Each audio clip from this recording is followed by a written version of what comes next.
Welcome to the one and only Team 2.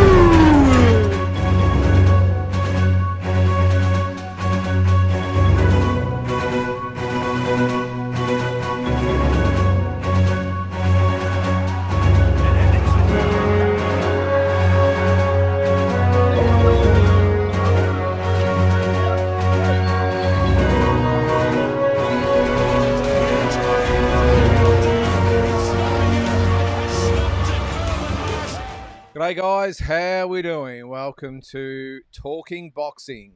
It is Monday, January the 19th, 2026. And geez, I wonder what we're going to talk about in tonight's episode. Was it maybe Jaya Pattaya signed with Zuffa, George Kambosos with his new promotional company, Lamparo, Lewis Crocker about to be announced. What else am I forgetting? Oh, that's right. There was an event last Friday night that's really taken up a little bit of the airwaves in the last few days. Of course, I'm referring to Nikita Zoo and Michael Zarafa. Just judging by the amount of comments that are already in the chat, we might be in overtime the way we're going, but thanks to everyone that's tuning in already. Thanks also to everyone that tunes in after the fact on Spotify. Really appreciate that. But I'll do my best to get through all the comments. I've got a feeling this is probably going to dominate proceedings tonight. So if you're one of those people that sent me messages about, well, you just let it go. Geez, I know, enough. Well, this is the news. And it is boxing, and the majority of people still want to talk about this. And of course, I've covered this, for the last week or so on Walking Boxing, but some new details to light from referee Chris Condon. I'm sure there's some comments about that as well. I did see the interview with Jay McAllister. Peter Bedell actually sent me his article. I think it's been published now on the Herald Sun or wherever it is, all around, or Code Sports, whatever it is. So I did read that today. Pretty much the same sort of questions and answers that were put forward. So lot to talk about. All right, so just forgive me, guys. I'm going to go through the order that I see it in front of me. It's not the same as what I can see on the screen. I'll do my best to get through it. Just be patient. As I said, there is a hell of a lot of questions on there, and looks like we've got a few people in the chat already. All right, we're going to start with Tony Clifton. How are you, Tony? See if I can get to your comment there. All right, hello, crew.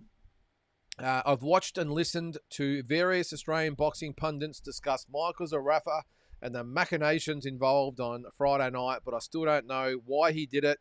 It doesn't make sense. Well, your guess is as good as ours, Tony. Look, I think the thing is, one thing I'll say about when you're in the ring, okay? Now, I wasn't at the level of those guys. I know that, so don't come at me with that. What I'm saying is when you're in the ring, whether it be amateur, professional, big time, small time, whatever it is, the lead up to the event, there's so much pressure, excitement, fear, so many different emotions. There's 100 different emotions that are running through your body, and everyone acts a different way.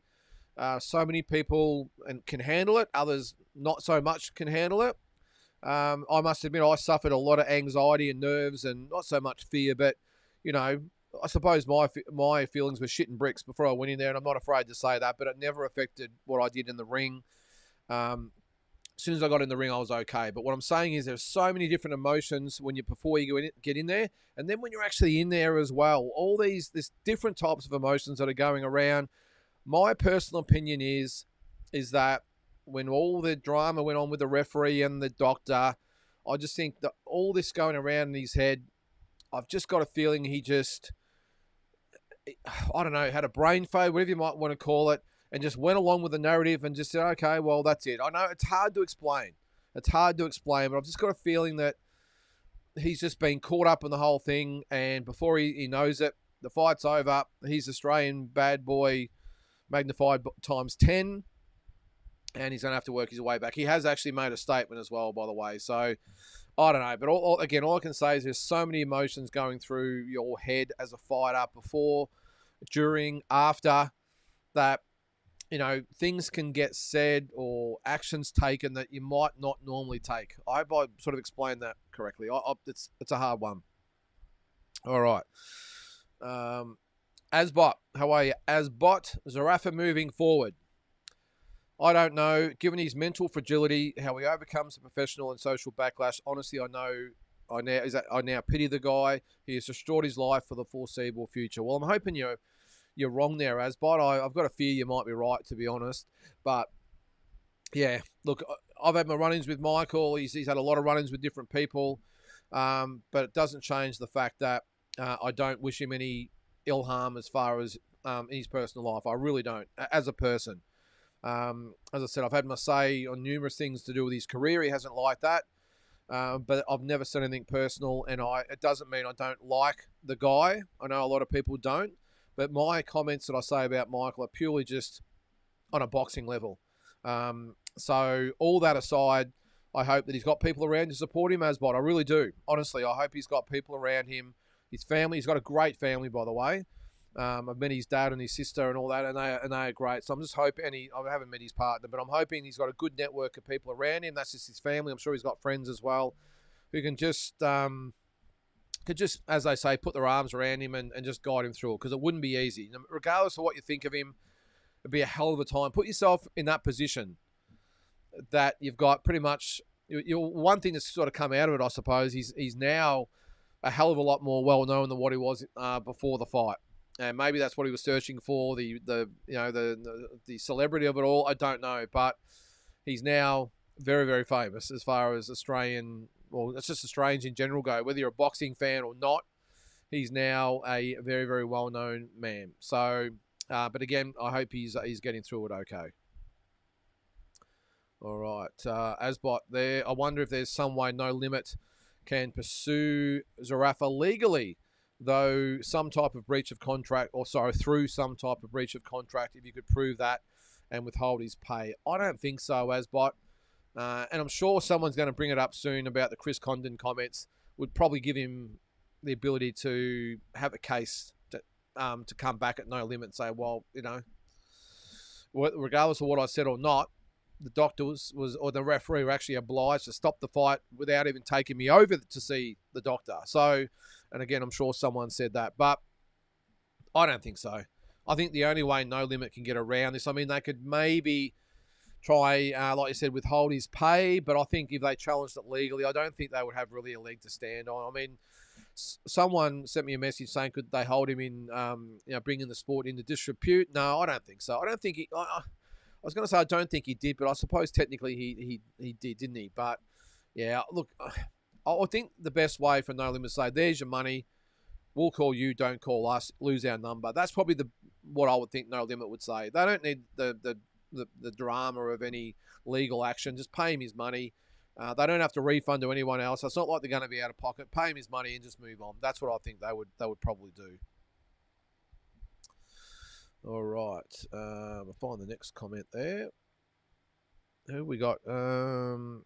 Tom's dad, Naz. Where are you there, mate? Have I gone past you there? All right. I'm going to throw all that out. I'm trying to follow it on my phone because there's a million comments. I'm going straight to the top and working my way down. Again, apologies if they come out in the wrong order, but I'm sure we'll circle back. All right. Tony Clifton. What do you got there, Tony? Jai's just dropped an interview with Chris Condon. Yep, 3:20 p.m. I advise everyone to watch it as something stinks, particularly with Chris's version. I watched the interview, Tony. I know you're a Michael Zarafa fan. I get that, mate. I don't think he said anything sus at all. And you've got another comment there to follow that up.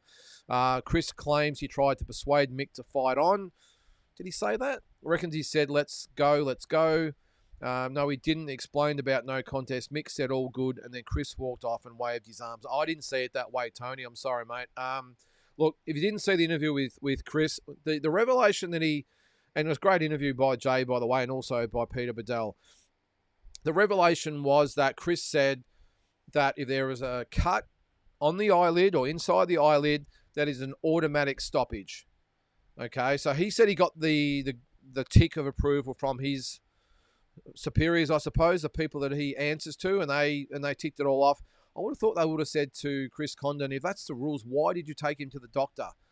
Should have just been waved off in an instant, because that's supposedly, and Chris said this, what is supposed to happen.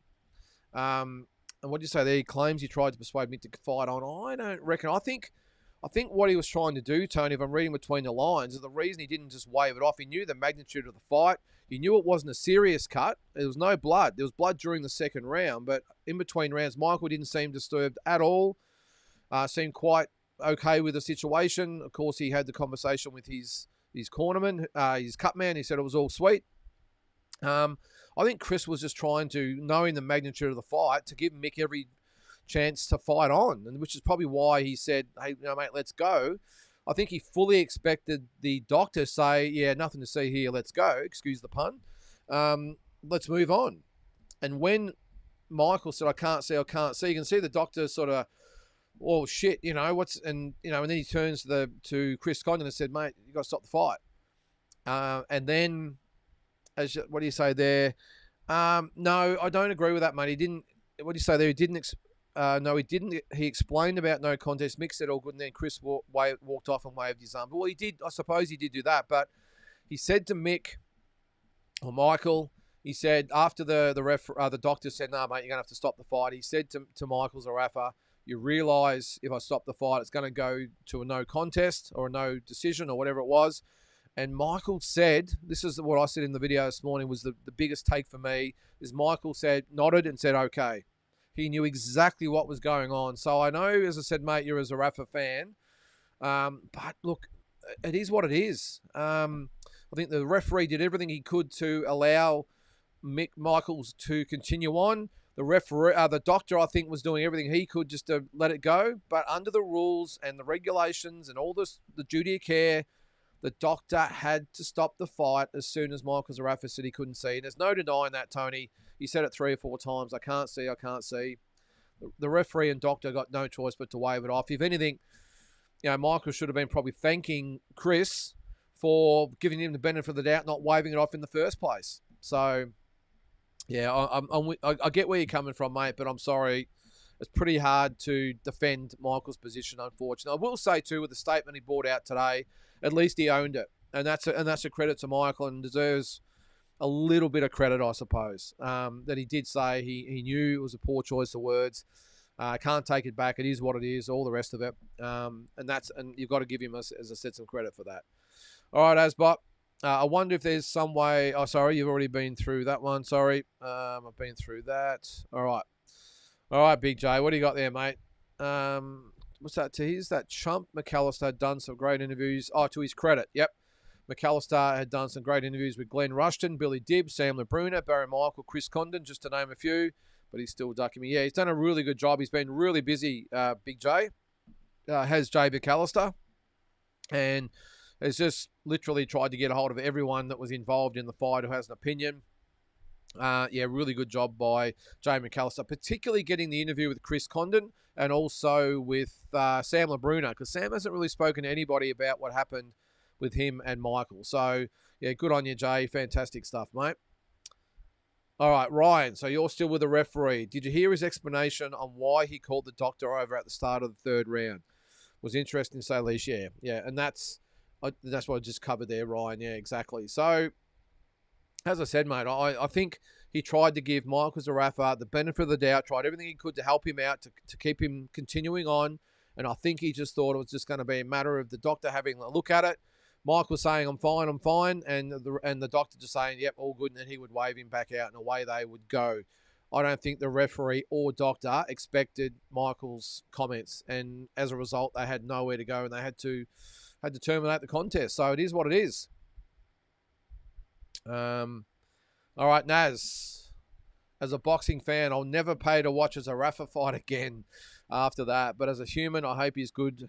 He's got good people around him to help him look after his mental health. Yeah, this is what I said before, mate. Exactly. And I get it. If you don't want to watch Michael Zarafa fight ever again or pay to watch him fight, I think you're going to have that problem with No Limit, mate. I've got a feeling he will not be seen on No Limit and Foxtel or main event screens again, which is obviously another thing he's going to have to deal with. Eminem, can someone explain what Zuffa means? How dare you change the subject, Eminem? I think it means to fight or go to war or something, doesn't it? In Italian or Spanish or something. That's what I think. All right, still with Naz, Tom's dad Naz. Zarafa's visual impairment has done wonders for walking boxing. I saw a couple episodes there, over 1,000 views. You're pretty much the new Mr. Beast. Yeah, with 1,000 views, mate. Yeah, well, actually, I think it was well over that. I think it was 12, 13, or even 1,400. I don't know, mate. But yeah, look, it's amazing what happens when people are sort of scouring YouTube and everything for content creators. The only thing, though, Naz, is that when you have all those views and you have new people that watch your videos and maybe subscribe and all that sort of stuff, it does bring out some of the peanuts in the sport. It does. I really love the community that we've built. We've weeded out a few of those idiots that sort of go in there and just love to troll people and put up stupid comments and just hang shit and just be idiots, basically. We've sort of weeded those guys out, but unfortunately, when you have more and more views, more and more of those people come out, and yeah, there's been a few in the last couple of days just with smart ass comments. But it is what it is. We move on, and it's flattering, mate. And I appreciate everyone that has viewed it and commented. I couldn't comment on or come back to everyone. Sorry, guys. If you did leave a comment or a question, it was hard to come back because some of them had up to like 100 comments on there, and it's really hard to go through them and respond to everybody. So I apologise if I didn't get back to you, which is what this program's for anyway. All right, Tom's dad Naz again. I believe it's in the name of the company. This is Zuffa, is it? He and the Ferretta boys used to buy UFC originally. Maybe there's some nostalgic value to him. Yeah, it's a stupid name, Zuffa, Naz. All right, Eminem, what's the thoughts of Kamakayo calling out Nikita? Decent domestic fight, and Kamakayo is world ranked, so it makes sense. I don't really see it that way, Eminem. I don't think it makes sense really at all, if I'm being honest. I know Kamakayo's world ranked. I really like Joel. I really do, Eminem. And I do get why he would be calling out Nikita. It makes all the sense in the world to Joel, but I don't think it makes any sense for Nikita. I mean, I don't think Kamakayo's got a chance in hell of beating Nikita, but it's not all about that. And he's awkward. He is tough. He's experienced. He's got a massive social media following, all that sort of stuff, and talks up a good fight, promotes himself so well. But I'm looking through Nikita's eyes. I mean, it's a massive step backwards if you're asking me, Eminem. I think the Dylan Biggs fight would make sense, but obviously they've already fought. It was probably one of the easiest fights Nikita's had apart from that first round knockdown. I think he dominated Dylan Biggs after that. That fight probably came 2 years early, maybe 3 years even early, because now that Dylan Biggs is now the WBC Grand Prix champion, that fight, if they hadn't fought before, would have made perfect sense. But I think he's already beaten him. For Kamakayo, though, mate, as I said, I just don't see the sense. Kamakayo's fought, his last couple of fights have been against, where are they from? Nigeria or somewhere in Africa or somewhere. Hasn't really gained too much out of those fights. I mean, they've both been first round knockouts. I just don't think he holds any sense for Nikita to fight. Yeah, he'd be tough. He'd be awkward, all the rest of it. But I think Nikita's got to start looking at the fringes of the world level now and just down the top sort of 20-ish, sort of work his way down, have another 6-7 fights and maybe look to step him up, maybe the end of 2027, maybe mid-2027. I just don't think Kamakayo is a good fight for him, mate. I know as Australian boxing fans, we're looking at go, oh, well, what a great fight, but it has to make sense. I just don't think it makes sense for Nikita. Nikita's got his own world ranking too, Eminem. He doesn't need Kamakayo's world ranking. Nikita, let's have a quick look at the moment. This is before the fights on the weekend on Friday. So at 154, I'm not sure how this affects Nikita, but he's already ranked. Well, you may as well say he's ranked number 3 with the IBF because their top 2 rankings are vacant. Josh Kelly's about to fight Murtazaliev. Then you've got Callum Walsh, Brandon Adams, and then Nikita. So what else? I think he was ranked with the WBO too, wasn't he? Yeah, number 12 with the WBO. I'm not sure he's ranked with the WBC or the WBA. No, he's not. So he doesn't need his ranking, mate. He's got his own rankings. So, and Camilleri, I think, is ranked at middleweight anyway, isn't he? By the WBA. Yeah, at middleweight. So doesn't really achieve too much, mate. That's just my thoughts anyway. I'm just putting on my manager's hat for Nikita, being Glenn Jennings, and I just don't think it makes sense. Kamakayo is wrong for a variety of reasons. Don't blame me for doing it though, Eminem, with Joel. It's at this stage of his career, makes perfect sense to call Nikita out. Be interesting to see whether they sparred up there. I'm assuming they would have. So, Shadow Boxer. Any update from Opataya or Zuffa in regards to working with sanctioning bodies? Jai wants undisputed but signs to Zuffa. We need to know. God damn it. I don't know anything. Shadow Boxer. I did get the press release from Mick Francis. What was it, on Saturday? I think it was. Yeah, it was the day after the fight. I know nothing, mate. All I've sort of heard along the grapevine is that obviously they've spun the right story to Jai and Mick Francis. They've put the spiel out there and they've accepted it. I just know that Mick Francis would obviously have the best interests of Jai at heart, and whatever they've said has appeased Mick and Jai. I've got a feeling that they could wait a couple of years, Shadow Boxer, and just allow, because, I mean, who's Jai going to fight at the moment if they block everyone out that's not part of the stable? He's literally got no one to fight. So I've got a feeling they'll have a 2-year or so grace period where they want the Benavidez's to come in, or the Ramirez's, or whatever it is, to come into it and fight against Jai under the Zuffa banner, maybe in conjunction with another promoter with multiple bouts at stake. And I think what they'll do is just phase them out as they go and slowly introduce their own belt and just distance themselves from the sanctioning bodies. But we will see.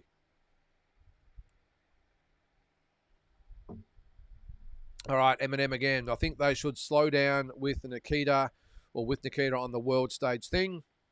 Keep building him in domestic fights for another half a dozen or so fights. Jarvis, Kamikayo are two worthy opponents. Yeah, they are. And look, I think Brock Jarvis is probably the more logical opponent for me, Eminem, because he's just as marketable as what Joel Camilleri is. A lot more sellable. I think Nikita against Joel would be a tough sell for a pay-per-view. Jarvis would not be an easy sell. I know, look, any pay-per-view going forward is going to be heavily scrutinised now after what happened last Friday night. But I just think, look, I know Joel fought Tim on a pay-per-view, back in 2019. I mean, that's 7 years ago. What is he, mid-30s? Hasn't had a meaningful fight probably since Tim, really, if you look at it. So again, while I really like Joel, he's a great guy and does really good things, I just don't think the fight makes sense at all. Brock Jarvis does. I think Brock Jarvis, with all his limitations, and he's got his critics as well, I think he would be a very, very marketable opponent for Nikita Zoo. Geez, that'd be entertaining, wouldn't it? It'd be just back and forth in a war. So yeah, again, mate, I know technically Kamikayo deserves, or might not deserve, but is a logical choice. But I just don't think he's in the picture. Just my 2 cents. All right, very interesting. Opataya signing with Zuffa, 2025, probably the last time he fights on home soil for quite some time. Yeah, I think that's seems to be the word, Eminem, is that Jai's pretty much gone from fighting domestically. He'll be in the States, which is what he wants. And I've just got a feeling as well that Jai was just fighting in Australia while he sort of treaded water a little bit. I know he had 3 fights last year, all in Australia. But I've just got a feeling Mick is not overly stressed about putting on regular fight nights, big fight nights. So I think it'll be sort of welcome for him to sort of more act as Jai's manager and just put him in Zuffa's hands and let them deal with all the promotion and the big payouts and all that sort of stuff, or the big purses. And he'll probably concentrate back here with Jason Maloney, Ben Mahoney, and Max McIntyre, and put on a few shows featuring those guys. So he's still got a lot to work with. Has Mick Francis, Eminem, but I would think this is the last time for a long time if he fights back here at all for Jai Opataya. Who knows? Look, maybe if he won undisputed or whatever, maybe he could come back for a massive big fight. I don't know, but and good luck to him if that's the case, by the way. And look, I suppose we've only got ourselves to blame, or not us personally, but the Australian boxing fraternity. We all love Jai, but he just hasn't been accepted on the mainstream, so you can't blame him for saying, well, I'm off, I'm out of here. So, all right, Naz, not saying Zarafa's making up the smashed orbital, but I remember Ugas versus Spence, Billy Joe versus Canelo, and Dubois versus Joyce. All of their swelling was instant and getting worse by the second. Mix didn't. Yeah, I thought the same thing, Naz, and I spoke to a couple of people over the week, and I spoke to a lot of people, by the way, but there were a couple in there that had smashed orbital bones or eye sockets, whatever they are, and they said there is no way that is a smashed orbital bone. It's just not. It just swelled up the wrong way. It looked different, and both of them said that no, that's not a smashed orbital bone. I sort of get. Look, I'm hoping it's not the case. I'm really hoping that Mick and his team didn't sit down and go, well, we've got to go into damage control here. We need to do something. So, all right, I've got an idea. Let's just say it's a smashed orbital bone. That should appease everybody and get them off our back. The problem is there's people out there like the people I spoke to who've actually had smashed orbital bones who said that's a load of bullshit. And then they refused so far to release the x-rays. So, I mean, you got to read between the lines, I suppose. And as they say, where there's smoke, there's fire. I don't know, but it wouldn't be the first time that that Michael's had some pretty ordinary advice if that's the case. Who knows? He might be right. He might be right. And look, he could quite easily come out and say, hey, look, like he sort of has, I'm sorry about everything, and probably the choice of words wasn't great. But at the end of the day, Chris Condon shouldn't have even taken me to the doctor. He should have just waved it off on the spot. So why is everyone blaming me? I know that's a cop-out, but that's sort of what he could maybe fall back on, is that it didn't matter because the fight should have been stopped anyway. I don't know. We're going around in circles, actually, aren't we? So, Big J, what's this? Actually, due to the recent history, the only fight left for Zerafa is McAllister. Well, didn't they make peace, Big J? Maybe, though, that now Jay has dug everyone up from and kicked over so many rocks to dig up all his past sort of antagonists, I suppose, for Michael Zerafa. Maybe he's on the hit list again, but I think Jay will have to get in line, Big Jay, because there's a lot of people, I think, in front of Jay at the moment as far as being on Michael's hit list. I think, is it Daniel Gorringe in Melbourne? I did comment about that. That was funny. That was so funny, that AI video that he did with Michael Zerafa with the seeing eye dog and the glasses, and he stubbed his toe. What's he saying in the corner? I stubbed my toe. It's not funny. Well, it's funny, but I know it's not funny at the same time. All right, Naz, it's ironic, or is it ironic, that Eubank Jr. and Canelo both made announcements refighting again within a day of each other? Maybe Canelo goes for Eubank in September, into Shiraz next May. Both huge fights. They are, Naz. It's not a bad way to look at it. I think Canelo would probably look at someone like Eubank Jr. as being the perfect opponent for September. It's a long way away, though. I don't know why he's announcing things now. I know they wanted to get or make the announcement that his promotional company is being launched. He has had that company, geez, way back when he fought Floyd Mayweather, by the way, 13 years ago. But now he's actually going to do actual promotions. But it does make sense. I think Eubank's obviously a very, very winnable fight for Canelo, but it's also a massive fight, especially with all the English fans and everything else. So, yeah, it makes sense, and it probably gives him a chance to have a fight before he gets to Shiraz, because that would be a tough fight for Canelo at this stage of his career. So, yeah, it does make sense, mate, and yeah, it should be massive when it comes around. All right, Drew, not sure how on God's green earth Zerafa thought he could lie in front of the crowd, irrespective of the numerous cameras and microphones surrounding his corner and in the ring. Yeah, you talk about brain fades, Drew. That's certainly one. Look, without going over the whole thing again, and because I know people are sick of it, but all he had to do was say to Ben Damon in the center of the ring, "Yeah, mate, Ben, I'm sorry, I apologize, everyone, but I just couldn't see. I've got blurred vision. Do what not Devin Alexander, was it Nate Campbell? I'm seeing black spots, or was that Devin Alexander? I'm seeing black spots. I couldn't see the punches coming at me. I'm sorry to everybody, but what do you want me to do? It's my health comes first. My eyesight comes first. I can't fight without my eyesight. I'm sorry, but that's just the way it is." I think everyone would be still extremely pissed and probably going at him, but at least they would move on very, very quickly. They would move on to something else. But the problem with this one, so many memes and jokes and all that sort of stuff that there is to be made, and just more ammunition for ridicule against Michael Zerafa. So, yeah, it's not the best decision he made there, Drew. Oh, this is the statement here. Yeah, I want to acknowledge that what I said was wrong and apologise. This is what Zerafa's saying. My choice of words in that moment was poor and does not reflect my values or the person I strive to be. Is there only so many times you can go back to that well, though, Eminem? And I know you're not saying that you're just quoting the statement there. but it doesn't reflect his values or the person I strive to be. I don't know. Do we go through this sort of with the Tim Tszyu pull out? I don't know. Don't know. I would not want to be in his shoes at the moment. Look, it'll all pass. It'll all pass.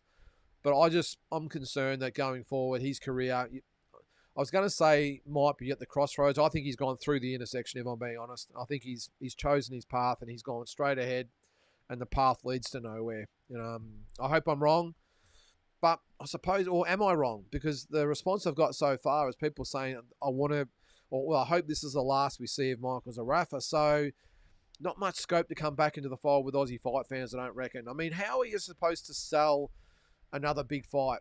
It's impossible. Nikita will not sell. Forget about Tim Tszyu. Nikita Tszyu won't sell either, so that's forgotten. Who else does he fight? There's no one there for him to fight. Overseas, he needs a promoter. The only way I see Michael sort of getting back into we'll call it the big time, it won't be in Australia. It would be overseas, and it would be someone trying to use him as a platform onto a world ranking. So it might be someone in England. I mean, looking at the ratings here, he's still rated, 8 with the WBO. He's ranked number... I thought he was ranked with the WBC. He's not. Okay, I thought he was ranked with them. He's ranked number... Hang on, WB... Is that middleweight? Yeah. Has he fallen out of the rankings? I was positive he was in the WBA. Oh, there he is, number 4. Sorry, number 4. And with the IBF, he is number 13. So the only way I could see him getting a big fight is if you've got someone below him on one of those rankings. So let's say, what is he, number 4 of the WBA? Hey, it could be Chris Eubank Jr. I don't know. Well, he's a little bit high. He's number 6. But let's say someone right down, number 14 or 15 who wants Michael Zarafa's record or his ranking, and they've got a promoter behind them, and they take him over to, I don't know, Europe or somewhere, or the US, and fight him for his ranking. That's the only way I can see him getting an opportunity. But, don't know, he's tough work, he's Michael, and maybe his reputation is going to go against him as well. We'll see. All right, we'll move on. I'm way behind. These days, fighters fight for their purse. That's why boxing has stagnated to a degree. Zuffa will change that. I'm optimistic. Plus, they'll all get paid. Jai would have signed Jai would have signed a huge deal, I'm sure. Yeah, for sure. And that is a valid opinion there, Ryan, that boxing has stagnated because the fighters just get paid so much. Back in the day, they'd fight 2, 3, sometimes even 4 times a year. These days, they fight every 12 to 18 months, sometimes longer, because the purses they get, they just don't need to fight. There's the rare guys like Canelo and or Jai for us, Tim Tszyu to a lesser extent, all fighting regularly because there's more to them than just purses. I think you can have the best of both worlds, fight and get paid. Why not? That's why I love Canelo, because he's fought twice a year, or at least twice a year for the last 15 years. So, but yeah, I'm with you there, mate. It probably is why boxing has stagnated to a degree. What's that, Naz? You just Googled it. It means brawl in Italian. Okay, that's Zuffa, is it? All right, so there you go, guys. It means brawl in Italian.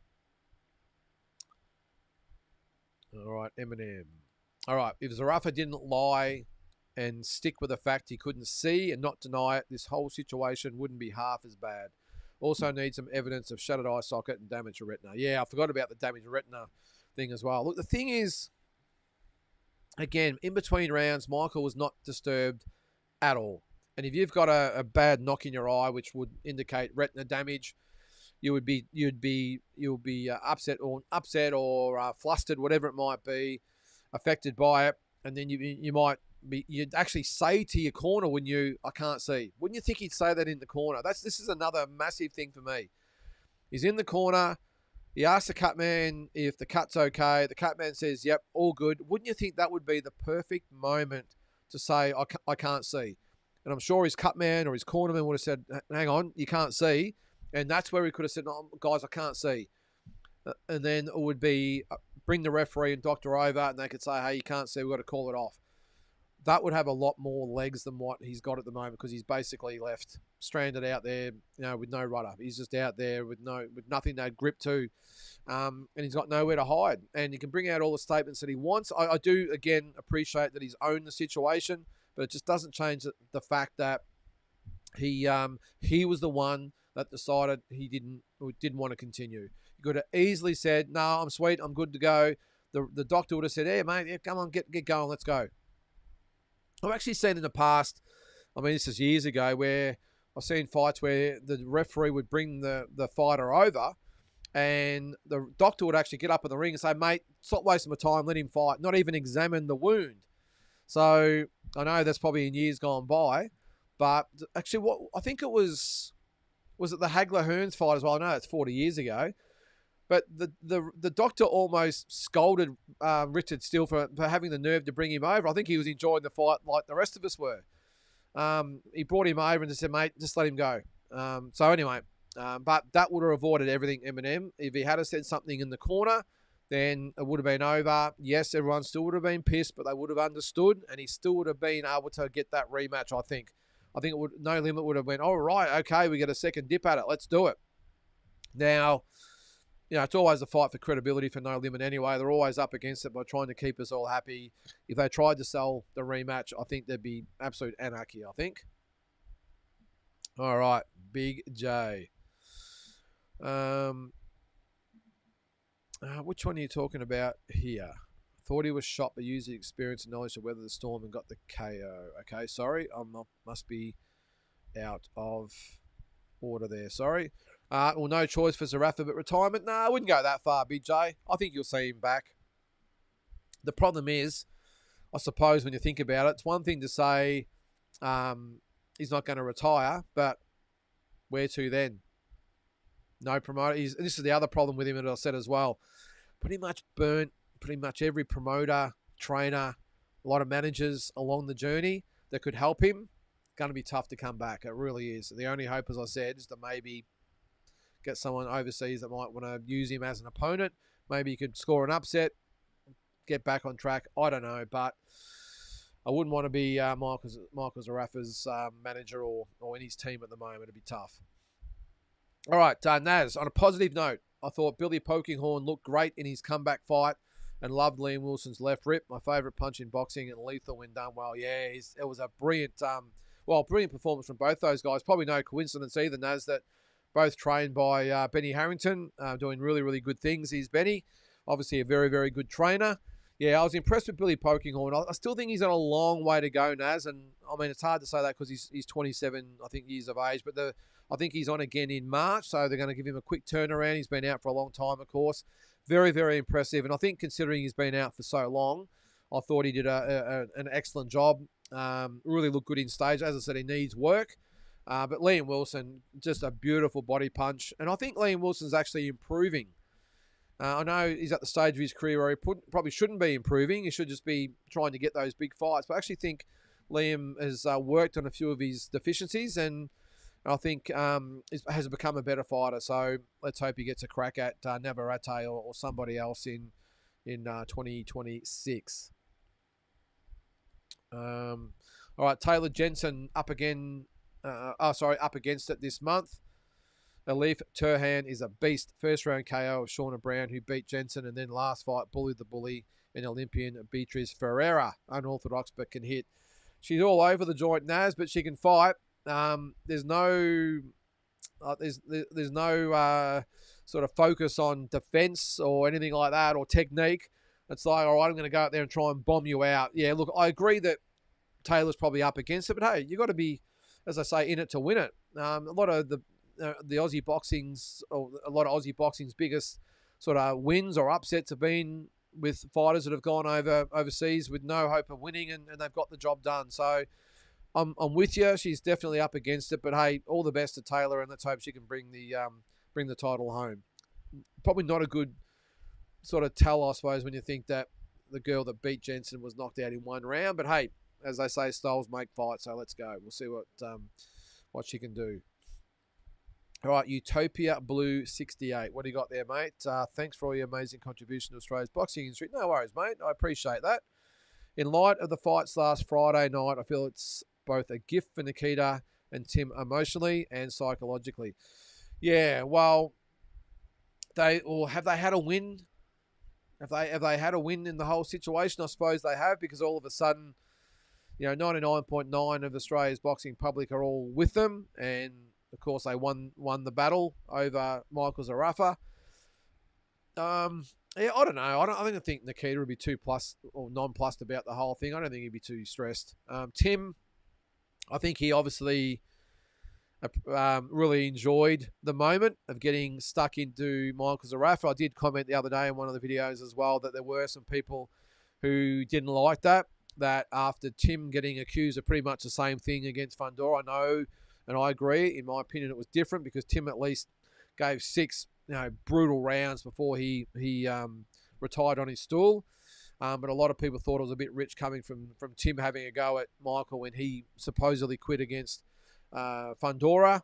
But I think, Tim enjoyed it on Friday night, didn't he? I think if anyone got a bit out of that, it was Tim Zoo. Look, I know emotions run high and the adrenaline's pumping and it's your brother and you've had your history with Michael Zarafa. Only my personal opinion, and I think looking at Tim in the last sort of day or so, I think he would maybe feel the same. I would hope just that maybe Tim just stayed out of it. Maybe not get in the ring and get involved in the tit for tat. Just stay out and just let the whole drama unfold and just stay out of it and maybe not get drawn into a lot of the comments and all that he had. I don't know. I'm probably in the minority. A lot of people loved it. But I think in hindsight, Tim, I think, would have just maybe stayed out of it, not given us all even more ammunition, I suppose. So, Big J. He's still with Jay, okay, with Jay McAllister. He's done some great interviews. Sorry, I said that before, didn't I? Okay. Ryan, I won't speak on Zarafa. Enough has been said. He has to live and process that now. I hope he gets out of this dark place. It's sport at the end of the day, as brutal as it is. Yeah, I'm with you there, Ryan. And look, even today, I'm not sort of continuing on about what happened on the night. I'm probably going to keep just talking about the new things that come to hand. So tomorrow in Walking Boxing, I'll be definitely talking about Chris Condon's interview as well, Michael Zarafa's statement as well. But I'm not going to go over old ground. As I said before, let's just move on, and then the rest is up to Michael, I suppose. All right, Naz, if Ed Pereira and IVB don't get the Usyk versus Wilder fight, could Dana and Turkey swoop in and put it on Zuffa or even MVP on Netflix? Usyk has said he wants a US promoter and Top Rank have no TV deal. Yeah, I did see that, Naz, the big event they're trying to do in San Francisco. Was it like they're going to try and break a record of like 200 and something thousand people? I'm not sure even if you had a free fight night, you could get 200 odd thousand people to a boxing event. Don't know. I'm just not sure boxing's that big anymore. Would you be able to, in this day and age, be able to get that many people together safely under all the rules and regulations and all that sort of stuff these days? I'm not sure. I think it might have been like 230,000 or something. And I don't know. I don't think even if they opened the gates and said, right, it's free for everybody to come in, I don't think they could get 230,000 people to a boxing event, even if it is Usyk versus Wilder. I don't know. Am I wrong? I'd definitely go if I was over there. But could you open the gates and get that many people there? I'm not sure. Which goes to show how big boxing was back in the day, where they did actually get hundreds or over 100,000 regularly to those big fights and those football fields or baseball fields, whatever they were. So, could they get, if they don't get the Usyk Wilder fight, could Dana and Turkey swoop in? Yes, they could. I doubt it though, because Usyk doesn't want to fight back in Saudi Arabia again, and who could blame him? The only way it could work, of course, is if they said, all right, well, we'll put the fight on in the States. I don't know, but yeah, and Turkey might have felt a little bit sort of backdoored by Usyk as well, or betrayed by Usyk by him walking and saying, I'm out and I want a US promoter. Don't know, mate. I haven't got much interest in the Usyk Wilder fight anyway, if I'm being honest. Big J, the surprise of the night was Dempsey McKeon. How so, Big J? How was the surprise of the night, Dempsey McKeon? I was pleased he won. It was a tough fight, but I was not impressed by Dempsey McKeon, Big J. I don't know whether he's still looking to get to world level. I don't know.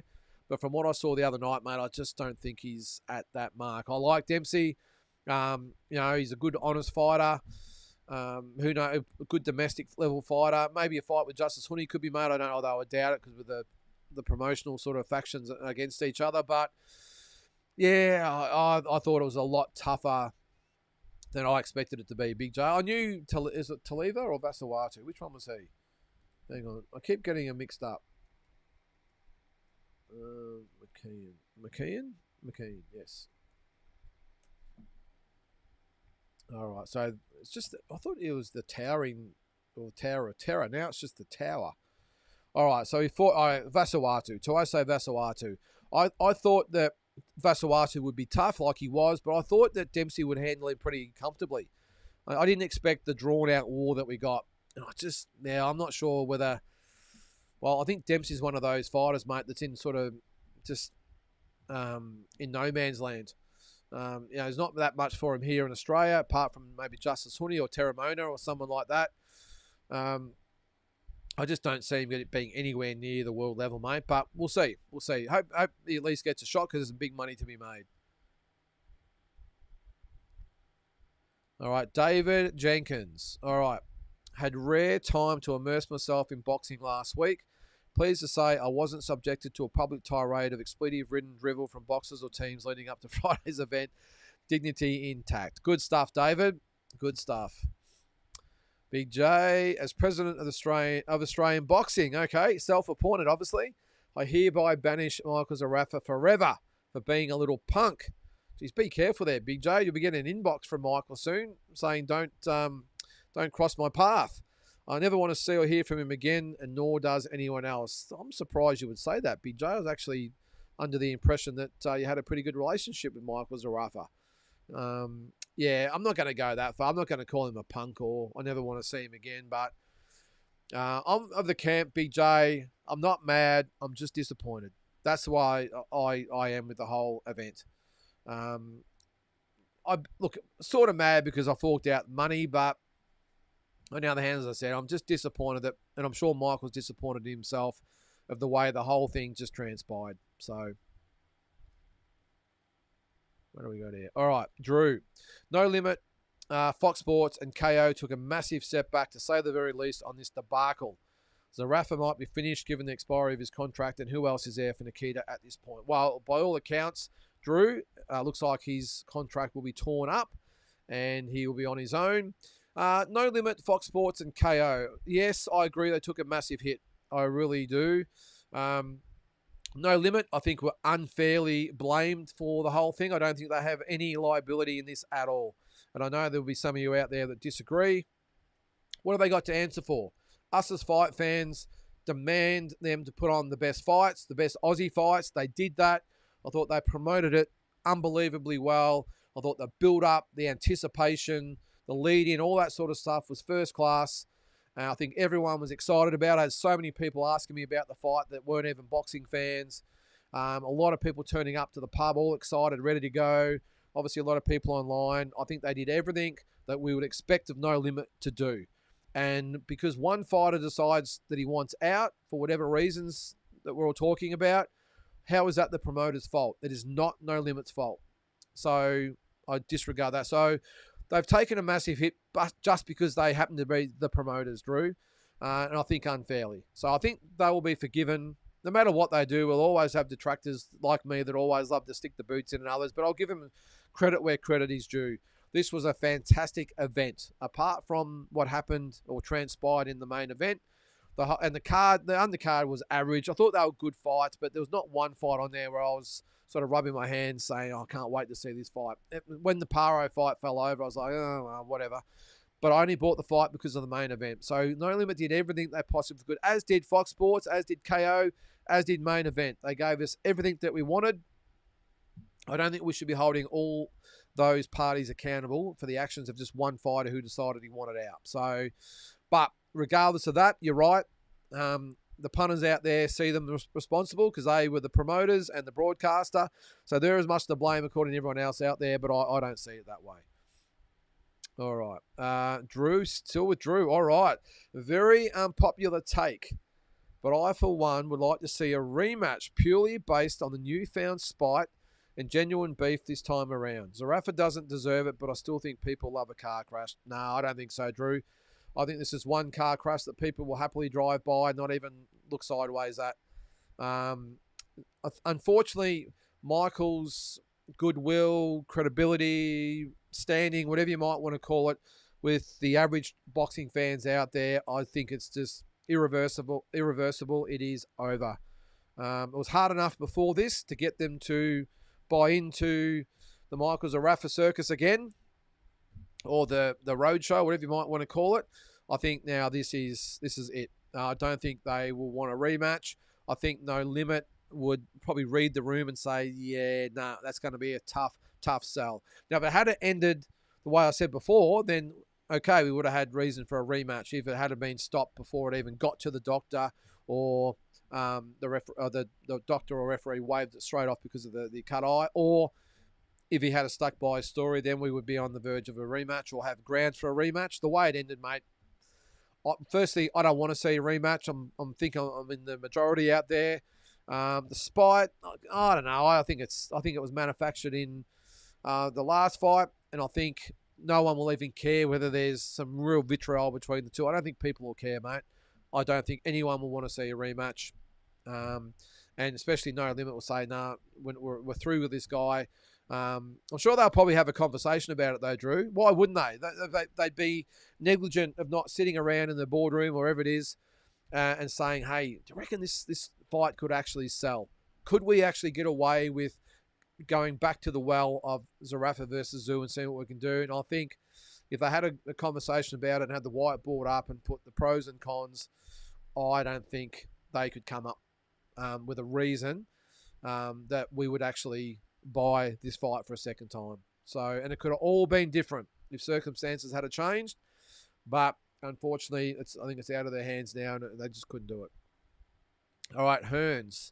Why in the hell did the ref take Zarafa to the doctor? The cut did not look that bad. Also, when the doc covered Zarafa's right eye, he didn't test his vision on his left eye. Yeah, I think we've been over that, Hearns. He took him over to the doctor because he had to. He had no choice, even though there was no blood.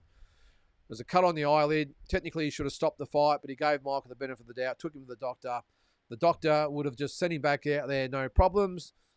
But, of course, for the 1,000th time that we've all mentioned, Michael said he couldn't see, so he stopped the fight. All right. Yep, we've talked about his interview with Chris Condon. This is Jay.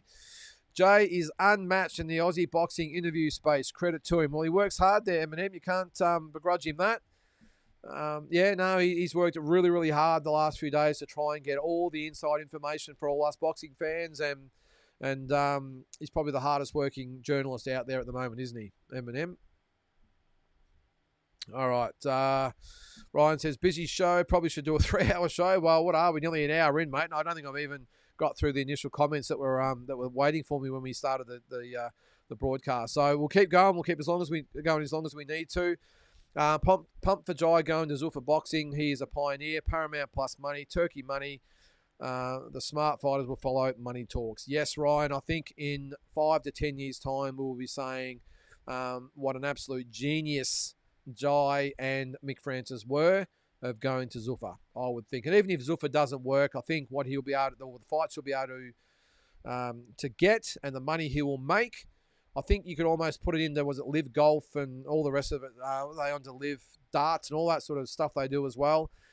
Doesn't really matter whether we get the end result as far as matchups goes. Jai's going to walk away a very, very rich man, I would think. I've got a feeling we're going to get both. He's going to end up a very rich man, and Zuffa are going to deliver those fights. Let's hope so.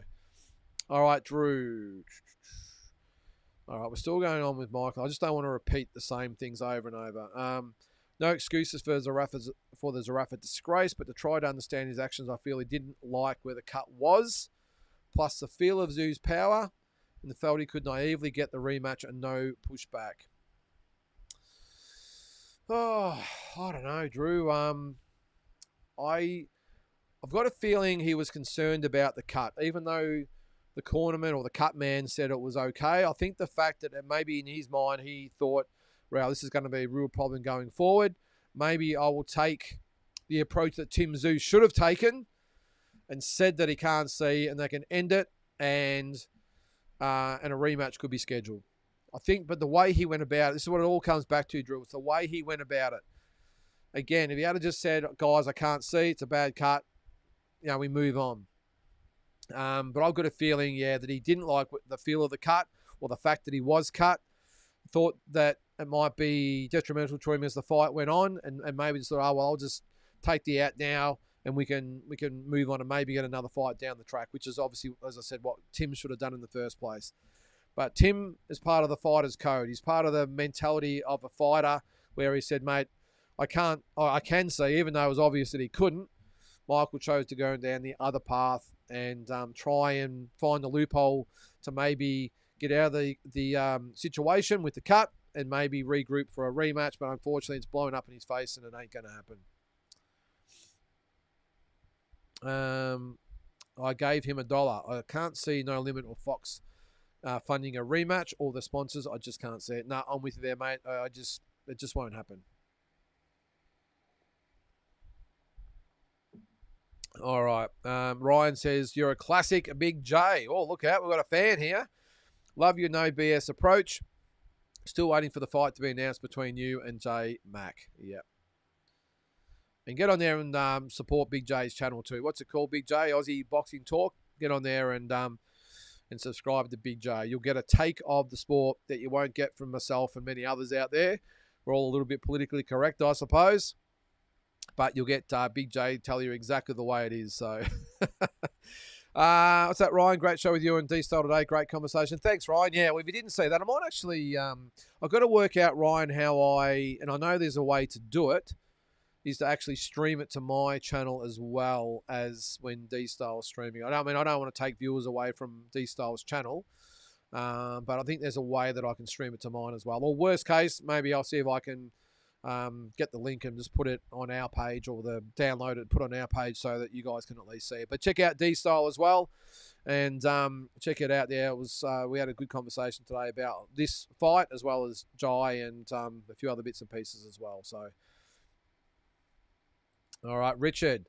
Zarafa has become more mainstream than ever after his performance. I'm interested in his next steps. Yeah, you're right. He's a celebrity now. All for the wrong reasons, Richard, but sometimes you got to be careful what you wish for, don't you?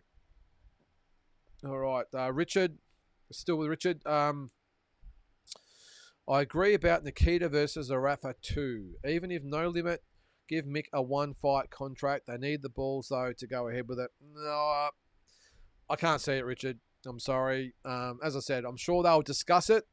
They'd have to be looking at the money that could be made by doing it. I just don't think it would sell, mate. I think what they get there, nearly 11,000 people. I'd be surprised if they got 3,000 or 4,000 there, maybe 5,000. I think a third of the pay-per-views. So is it really worth doing? Michael, I've got a feeling, will do everything possible. Now the dust is, as well, it's not settled, but it's settling. I've got a feeling that we'll hear more from Michael Zarafa once the sting has gone out of all this. I think he'll make a play for the rematch. I just don't think No Limit will go for it. I think, like Tim, he'll try and talk it up, and this was a misunderstanding and that's a misunderstanding. Well, let's just settle in the ring. Let's get it signed. I've got no doubt that's where Michael will go, and I wouldn't blame him. That's what I would do as well. But I just think No Limit will look at this. Not just No Limit, by the way, and main event. I would think that Nikita's team will go, you know what? We've been there and done that. We gave Michael a chance. We're moving on now. We gave him an opportunity to beat one of us. He didn't take it. It's not our fault. We're moving on. Nikita's still going to make really good money with all his fights going forward. Probably the same or even more than he made against Zarafa. So I don't think that's his concern. And he might also adopt the mentality of Tim by saying, I'm not going to give this guy another payday, which is why Tim's never wanted to fight with Michael Zarafa since the first fight got cancelled. So I wouldn't be surprised if Nikita and his team say, no, you had your chance. We're moving on. At the end of the day, don't forget that No Limit worked for Nikita, not the other way around. So,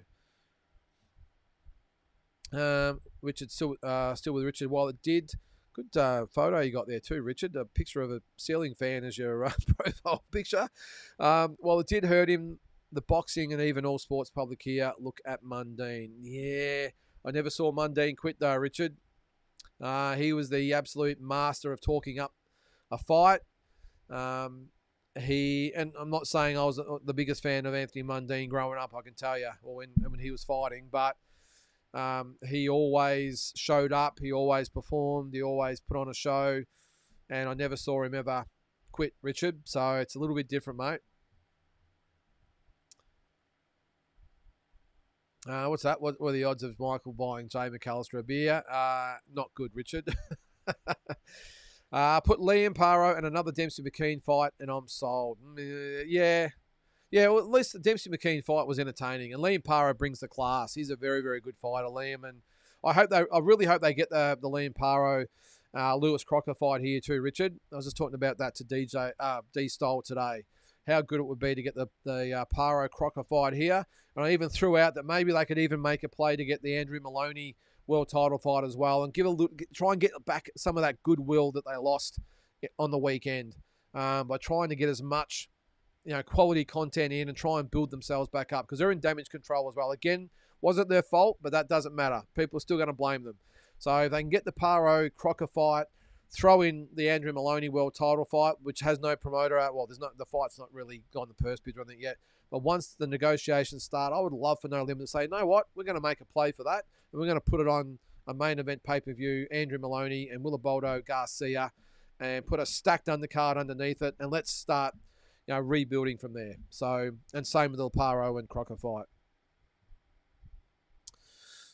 What's this? On the topic of farcical fights, the Green versus Briggs fight shouldn't have gone ahead, and Paul Evan admitted it with his health. The commission turned a blind eye on that one. Yeah, and they should have taken responsibility, Richard. I can't remember what the fallout from that was. If you didn't see it this morning on Walking Boxing, I went through some of the most controversial moments in Australian boxing history, provided by Brendan Bradford. I'd always wanted to do a video about it, but Brendan got in and did an article about it, and it was fantastic. Really good written article. And there's probably a few more that we could probably add in there. I'm sure the Zarafa Nikita fight will make the list. But the Danny Green and Paul Briggs fight, I think, in my opinion, is the biggest black eye this country has ever given itself in boxing. Shouldn't have gone ahead. It was supposed to be in Sydney, I think, Richard, but they wouldn't allow it. So they took the fight to Perth, which means that everyone knew the score of the fight. Everyone knew what the go was, and they decided to go ahead with it as planned. So I think everyone involved in that fight needs to take accountability. But what a stain on boxing that it caused at the time. Wow. And they did turn a blind eye, Richard. The Perth Commission did turn a blind eye. And again, the fight fans got stiffed. What's that, Glenn? Chris Condon said today, if the cuts on the eyelid, the fight needs to be stopped. Is that correct? Yes, apparently so, Glenn. Apparently that is the rule, that the fight shouldn't have even gone to the doctor. Should have been waved off straight away.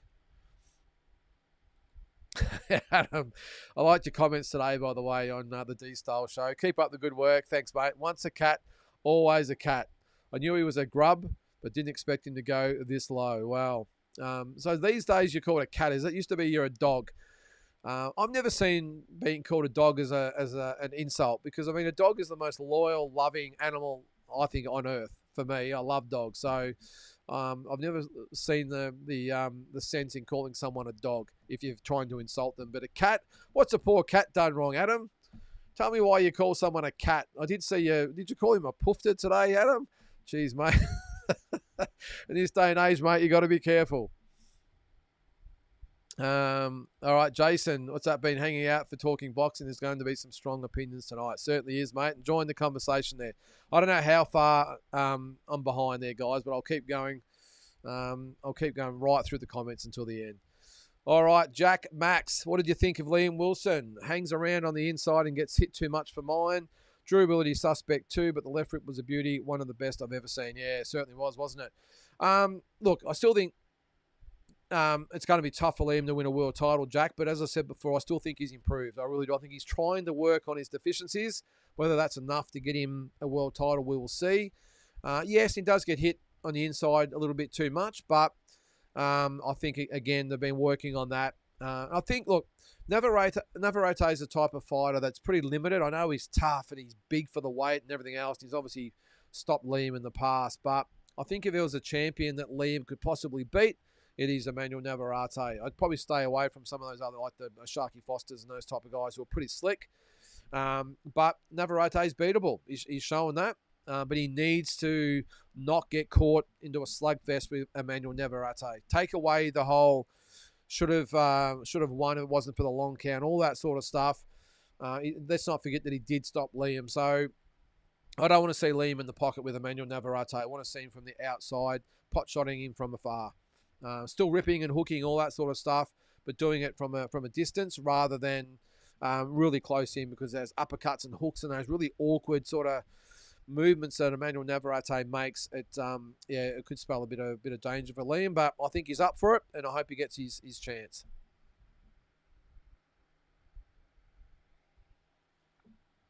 All right, Furian Survivor. So Rafa's done it before. Lara dropped him. He shook no before rising. Zoo was similar. Not diagnosing. Mental block. Maybe PTSD. Yeah. Look, I think if you look at Michael's fight with Arizandi Lara, there's no mistaking that as soon as he got hit, I mean, it was a great shot. It really was. Really well set up and delivered by Arizandi Lara. But if you have a real good look at it, as soon as Michael goes down, he just shakes his head and he's like, "Nah, I don't want to be here." He gets up and shakes his head again, and the referee just waves it off. And of course, he did stumble backwards as well, so he stopped the fight.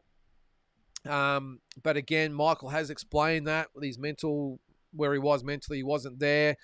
I'm staggered though that he would fall over in a world title fight mentally, that he couldn't get up for it.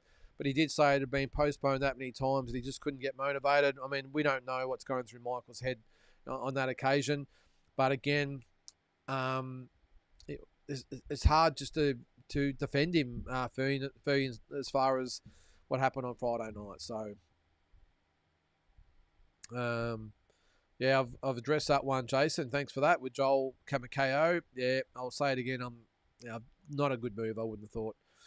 All right, Cal Jane Hartman. Good evening. Still love Monday nights. Thank you. No worries, mate. We all have an opinion on the fight, but that's a shit go by Michael, whatever the reason. So bad. Well, that's probably a great way to describe it, Cal. Doesn't matter how you look at it and what opinion you've got. It was a shit go. Is that what you said there?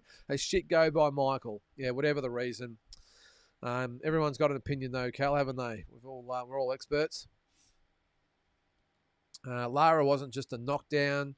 It was a Rafa mentally waving it off. That's why the Zoo finish felt familiar. Yeah, probably to some extent, Furian. Yeah.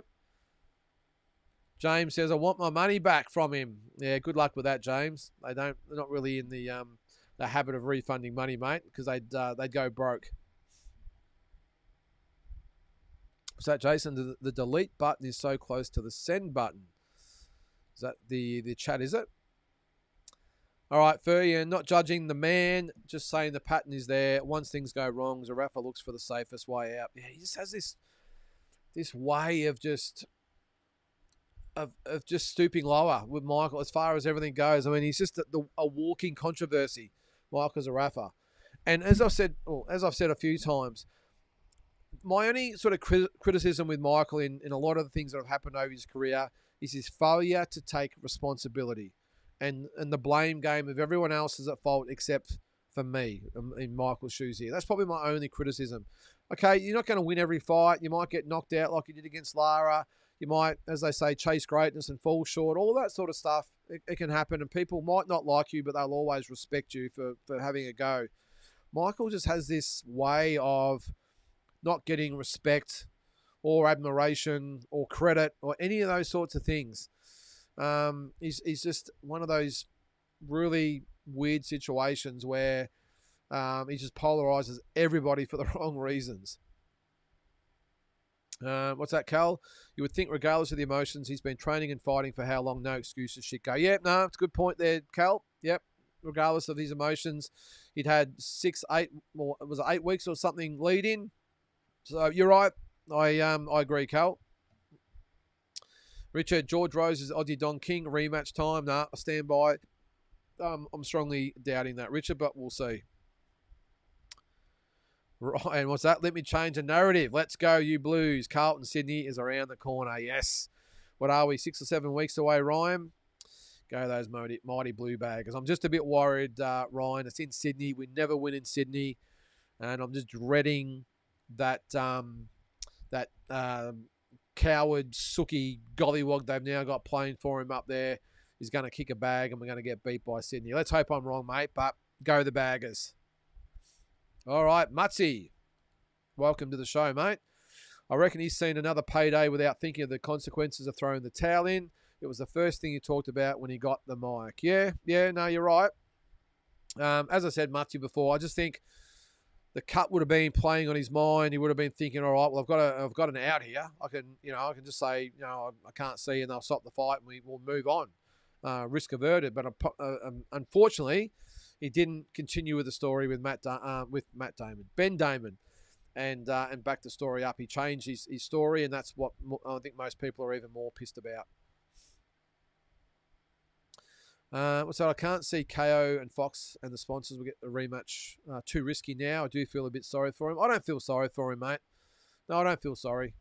I'm disappointed for him. I feel for him, but I'm not sorry for him. No, I'm not sorry. What's this, Jack? Almost feels like it belongs in the same category as McCall having a mental breakdown. A few other weird things we've seen in this sport. No, I don't think so, Jack. I mean, no, I don't wear that one at all. I think McCall literally had a nervous breakdown in the ring.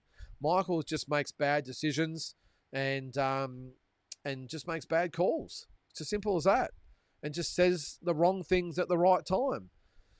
Oliver McCall, Oliver McCall never had any situations where he made bad decisions or quit or whatever. I mean, I know the Lewis fight you're referring to, but he literally had a nervous breakdown in the ring. Totally different to what happened to Michael. I wouldn't be surprised though if Michael needs a little bit of help with maybe a potential nervous breakdown with all the hate that's been thrown at him at the moment. But no, I think that what happened on Friday to what happened to McCall was completely different. All right, mate. I wonder whether there is even an underdiagnosed mental thing. I used to have someone in my life like this. I mean, after doing something impulsive, they would try to make the scenario around like at the end. Yeah, who knows, mate? Maybe that's what he might do. Maybe he might get some psychological help and just say, hey, look, why do I do and say the things I do? I don't know. Jules, how are you, Jules? Evening all. I'd like to know what rule set provides that a cut on the eyelid means automatic stoppage. It's not in the unified or AMBF rules. That was a strange comment by Condon.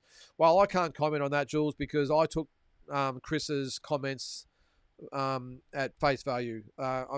Gave him the credit he deserves, the respect he deserves, and believe what he said. Now, I don't know the rules. You've obviously made an effort to look at the AMBF rules. I don't know. I just took him at his word that technically you should have stopped the fight straight away. So I can't really comment on that, mate, except to say that Chris looked like he knew all the rules. I'm assuming he does, but obviously it's different to what you've read in the AMBF rules. Sorry. Vincent, can we please have a huge break from Zarafa subject? That is a negative, Vincent. We talk about what's in the news at the moment. We just can't switch off from the hot topic of the moment, mate. I understand. I understand too if you want to leave the broadcast, but mate, it is hot news at the moment, and this is what we're here for, mate. So, no, I'm not going to take a break, and I'll be talking about it tomorrow as well on Walking Boxing because, as I said, I'm not going to go back over old ground, but I am going to discuss any new things that come up. And today we had the Chris Condon interview and the Michael Zarafa statement. It's news, mate. We've got to talk about it. Jack says, John McAllister is great for Aussie boxing. Don't pump him up too much, Jack. I'm going to have to get him on here now for a chat. Haven't had him on for a while, so.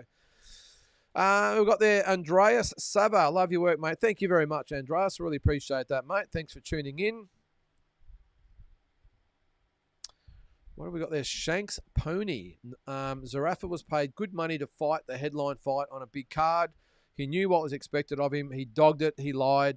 He's still lying, says Shanks Pony. Yeah, well, mate, I can't argue with that. 100% right. So this is the thing I said as well there, Shanks Pony. I don't know why Michael was upset and pissed at everyone saying, I don't know why everyone's booing and why everyone's upset. Well, why do you think they're upset, mate?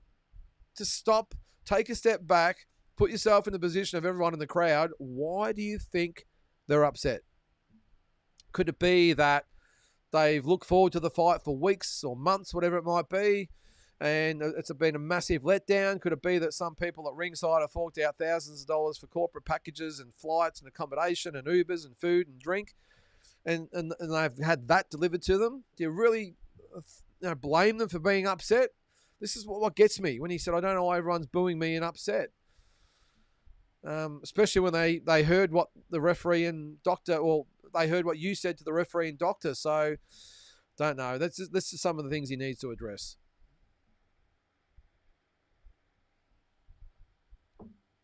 All right. Oh, there he is. There's the man in the chat. Welcome, Jay. Great job you've been doing, mate. I didn't know you were in there. Fantastic job in the last week or so, mate. Chris said in Queensland he has ability to override the doctor. Seems they both expected Michael to say he's sweet to continue. The position of the cut was irrelevant once he said, I can't see. Yep, that's what I thought, Jay. And again, thanks for all your work and input that you give us all, mate. Really appreciate it. Where's the Jeff Fennick interview, though, Jay? I want to see you interview him. Maybe you said no. I want to see Jeff Fennick, and more importantly, I want to see you break bread with Michael Zarafa and get the exclusive sit-down interview with him, Jay. I reckon that's going to make you Reporter of the Year. Sarah, with all this heated publicity and attention surrounding Michael, he'll have no problem finding another promoter if No Limit decide to drop him. Dunno, Sarah. I spoke with a couple of promoters on the weekend, and they said they wouldn't touch him with a 10-foot pole. So I must admit, if I was a promoter still, I'd look at it and go, ooh, geez, okay. Yeah, all right, we're going to get a fair bit of publicity out of this. The problem is that it's going to cost money, Sarah, to have him on. The only promoter that can probably afford afford Michael Zarafa and the opponents that he needs to get to where he wants to get to, the only ones who can do that is No Limit, possibly Tasman Fighters. I think they're the only two promoters that are in a position to fork out the type of money that it would need to put a substantial Michael Zarafa fight on. The only other way, of course, if the promoter says to Michael Zarafa, I'll put you on, but I'm going to pay you 20 grand. It's all I can afford. And the opponent I'm going to get you is going to cost you 10 grand. So that's the only thing you could probably do. So going to be tough there, Sarah. No inside word on who Tim's fighting next. Didn't you see the other day, is that Bear Ben? Looking like it could be Errol Spence. Now, I think he will fight Errol Spence, but it won't be next. From what I've heard, it'll be Melbourne the end of March, I think, and then he'll look to fight Errol Spence later in the year.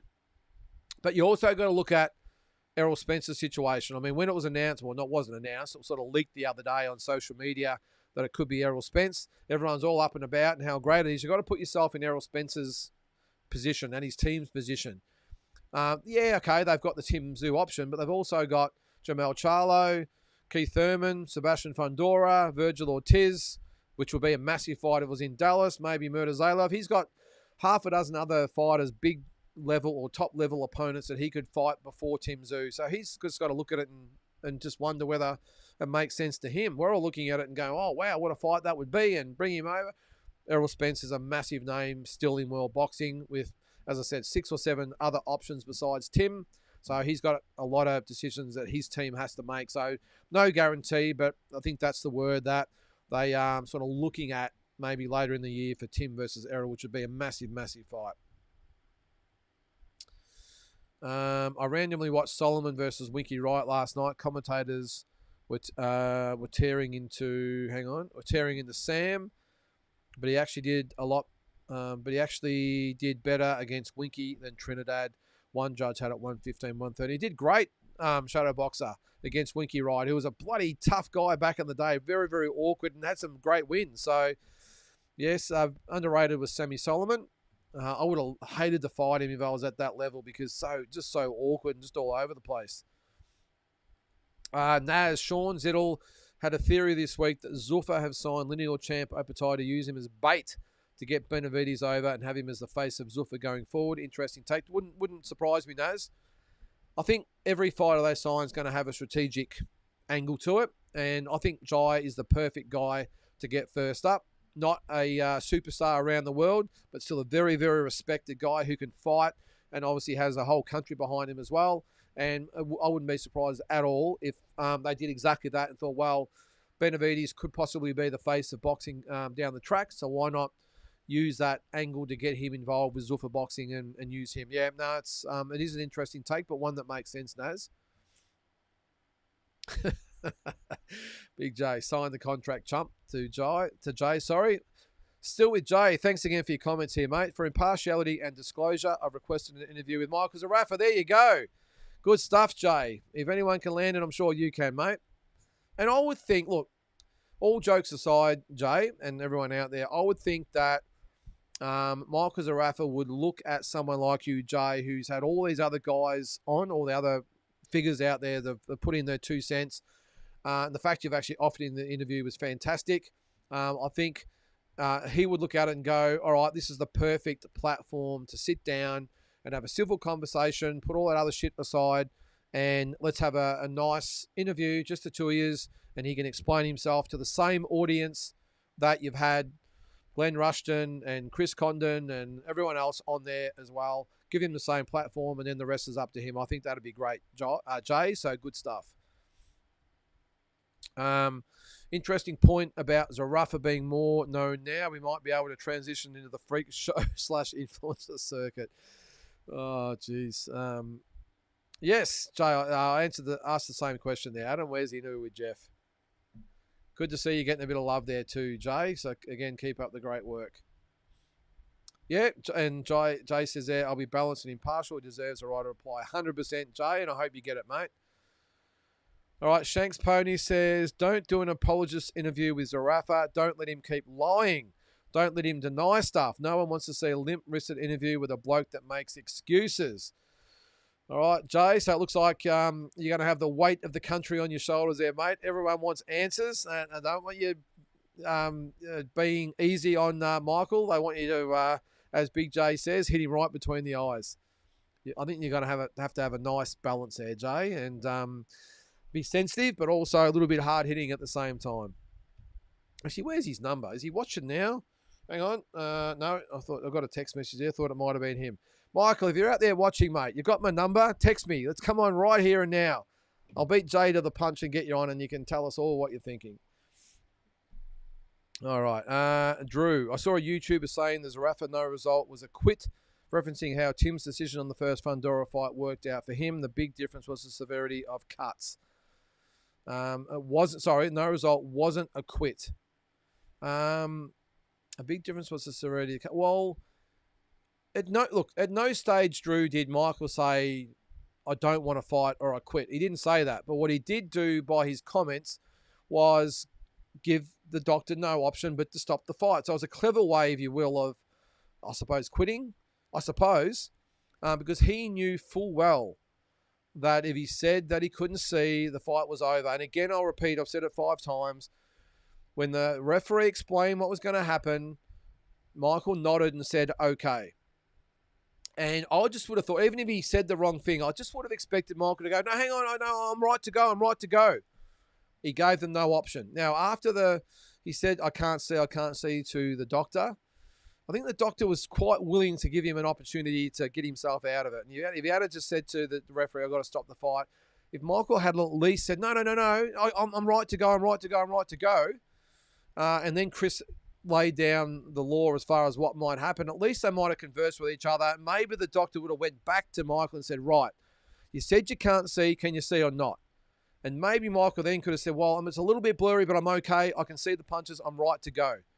Then it would have been back on the doctor to say, no, I've got to stop the fight, or mate, out you go. Because I've got a feeling the referee and doctor wanted the fight to continue. They didn't want it to end that way, but Michael's actions just did not give him any chance to sort of guide him through it. And the fact that Michael nodded and said, okay, mate, there's nothing else you can say. So whether you're a Michael hater or not, I'm trying not to be.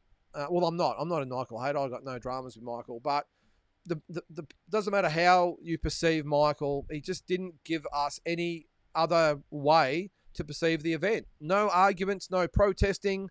It wasn't until the referee waved off the fight, he went, oh, well, what's going on? I wanted to continue. So, I don't know. I'm just waiting for Michael's call. Hang on. All right. Shanks Pony says, doesn't do Zarafa any favours by allowing or encouraging his behaviour. Being soft on him has got him to this point. Paul Panner, Zarafa's only chance at redemption is to offer to rematch Nikita for free. Yes, but yes, I suppose. Mate, look, I wouldn't expect him to fight for nothing. Look, hey, maybe here's a solution that might keep everyone happy. All right, I'm just sort of spitballing here. Maybe No Limit sits down with Michael Zarafa and Nikita Zoo and sits down with all parties and said, right, we need to run this back, guys. We're all copping it left, right, and centre. Well, Nikita's not. He's the good guy in the whole situation. How about this? How about we go to the public? We put the rematch out there. We halve the pay-per-view. We charge $35 as a goodwill gesture. Michael, you take a very reduced person. We don't expect him to fight for nothing, but I don't know what he got paid. Maybe if he got a third of what he got paid for this fight, let's spitball and say he got paid 150 grand. I got no idea. Michael, you're getting 50 grand. We're going to charge everyone $35 for the pay-per-view. Nikita, you don't get affected. We don't expect you to take one hit in this situation. All we want you to do is agree to the fight. So we go to the public and say, and no one needs to know about purses and all that sort of stuff. All we need, as long as we've got this little back room or boardroom decision we've got here, Nikita, you're sweet. If you got paid $200 for the last fight, you're going to get $200 again, maybe even $250 just for the inconvenience and agreeing to a goodwill gesture. So Nikita, you're going to get paid at least what you got paid in the last fight, if not more. Michael, you're going to take a massive pay cut, mate. A third, if not 25%, you're going to get paid.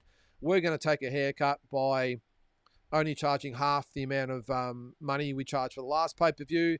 Maybe the ticket prices are nice and cheap as well. At the end of the day, they go to the public and say, all right, this has been a complete dog's breakfast since that last Friday night. This is what we're prepared to do. I think that's the only way anyone would ever accept the possibility of a rematch. But I don't think it'll happen. The promoters or No Limit are in this for a reason. I don't know, but that's maybe the only solution, but I strongly doubt it. All right, Robert. Sorry, I'll go back to Naz. Sorry. Chanel Dargan keeping busy. I saw she had a win over in Vietnam over the weekend. Only a month till the shotgun fight. Yep, I did see that, Naz. Looking forward to that too. Should be a ripper fight. Robert Rowan. Opportunity for improvement.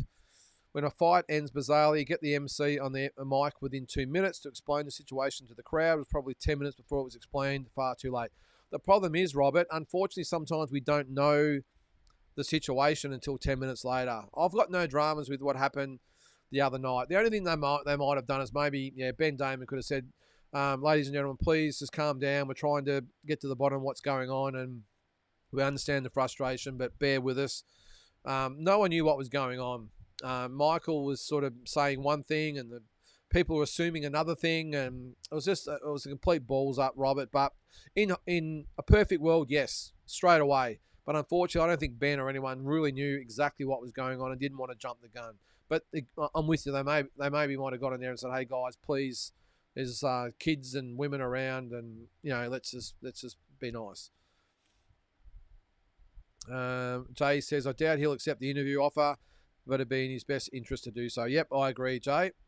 I agree. Jules, in Queensland, only the ref can stop the fight, but he must accept the recommendations of the doctor. Good point too, Jules. I didn't actually mention that. Chris Condon actually did he say it? Or I reckon it might have been in Peter Bedell's article as well today that it was revealed, in New South Wales, the doctor can stop the fight. In Queensland, all the referee has to do is take the recommendation of the doctor, then it's up to him. So technically, I suppose Chris Condon could have said, "Well, what do you think?" And the doctor would have said, "Well, mate, you can't see. You got to stop the fight." Chris Condon might have said, "Well, no, I think he's going to be okay." But then all the blame goes on to Chris Condon if something happens to Michael Zarafa. He could get permanent eye damage or whatever it might have been. He could sue Chris Condon and the combat board. I mean, it's just a path you don't want to go down. So I got no dramas with the way it transpired. All right, Drew, I've given Ben Damon plenty of stick in the past, but I must give him immense credit for holding Zarafa to the fire with his line of questioning post-fight. I agree, Drew, and not much has been said about that either. I thought Ben Damon handled the situation beautifully. When Michael said what he did, he stopped. He just sort of let the air out of the tires, I suppose, and wanted everything to sort of sink in what Michael had just said, and then he repeated, Did you say that you couldn't see? He repeated it again. So no, I think he interviewed him again out the back, didn't he? So Ben Damon did a great job too there, mate. Naz, great to see Paulie and Showtime together on commentary. I still feel like Barry Michael is the most underutilized analyst in Oz boxing, though. I agree, Naz. I would think Barry up there with Paulie and Sean Porter would have just been the dream team as far as a commentary panel in Australia. I get why Jeff Fennick's not up there. He's been controversial and also has had some not so flattering things to say about the head of Fox. I get that. But Barry Michael, in my opinion, has done nothing wrong. I think he's such a great analyst. And him up there with Sean and Paulie, imagine those three up there giving us expert commentary. I think it would have been fantastic. And again, I love having someone like Jonathan Brown up there. But, mate, if it comes down to Barry Michael or Jonathan Brown, Brownie, mate, I love you. Get out of the seat and let Barry have it. So that's my call. I think he's been very, very hard done by in the whole thing. What have we got? A super chat there. Dennis Green. How are you there, Dennis? G'day. Great discussion with D-Style today, mate. Thanks, Dennis. Loved your call out for Australia Day.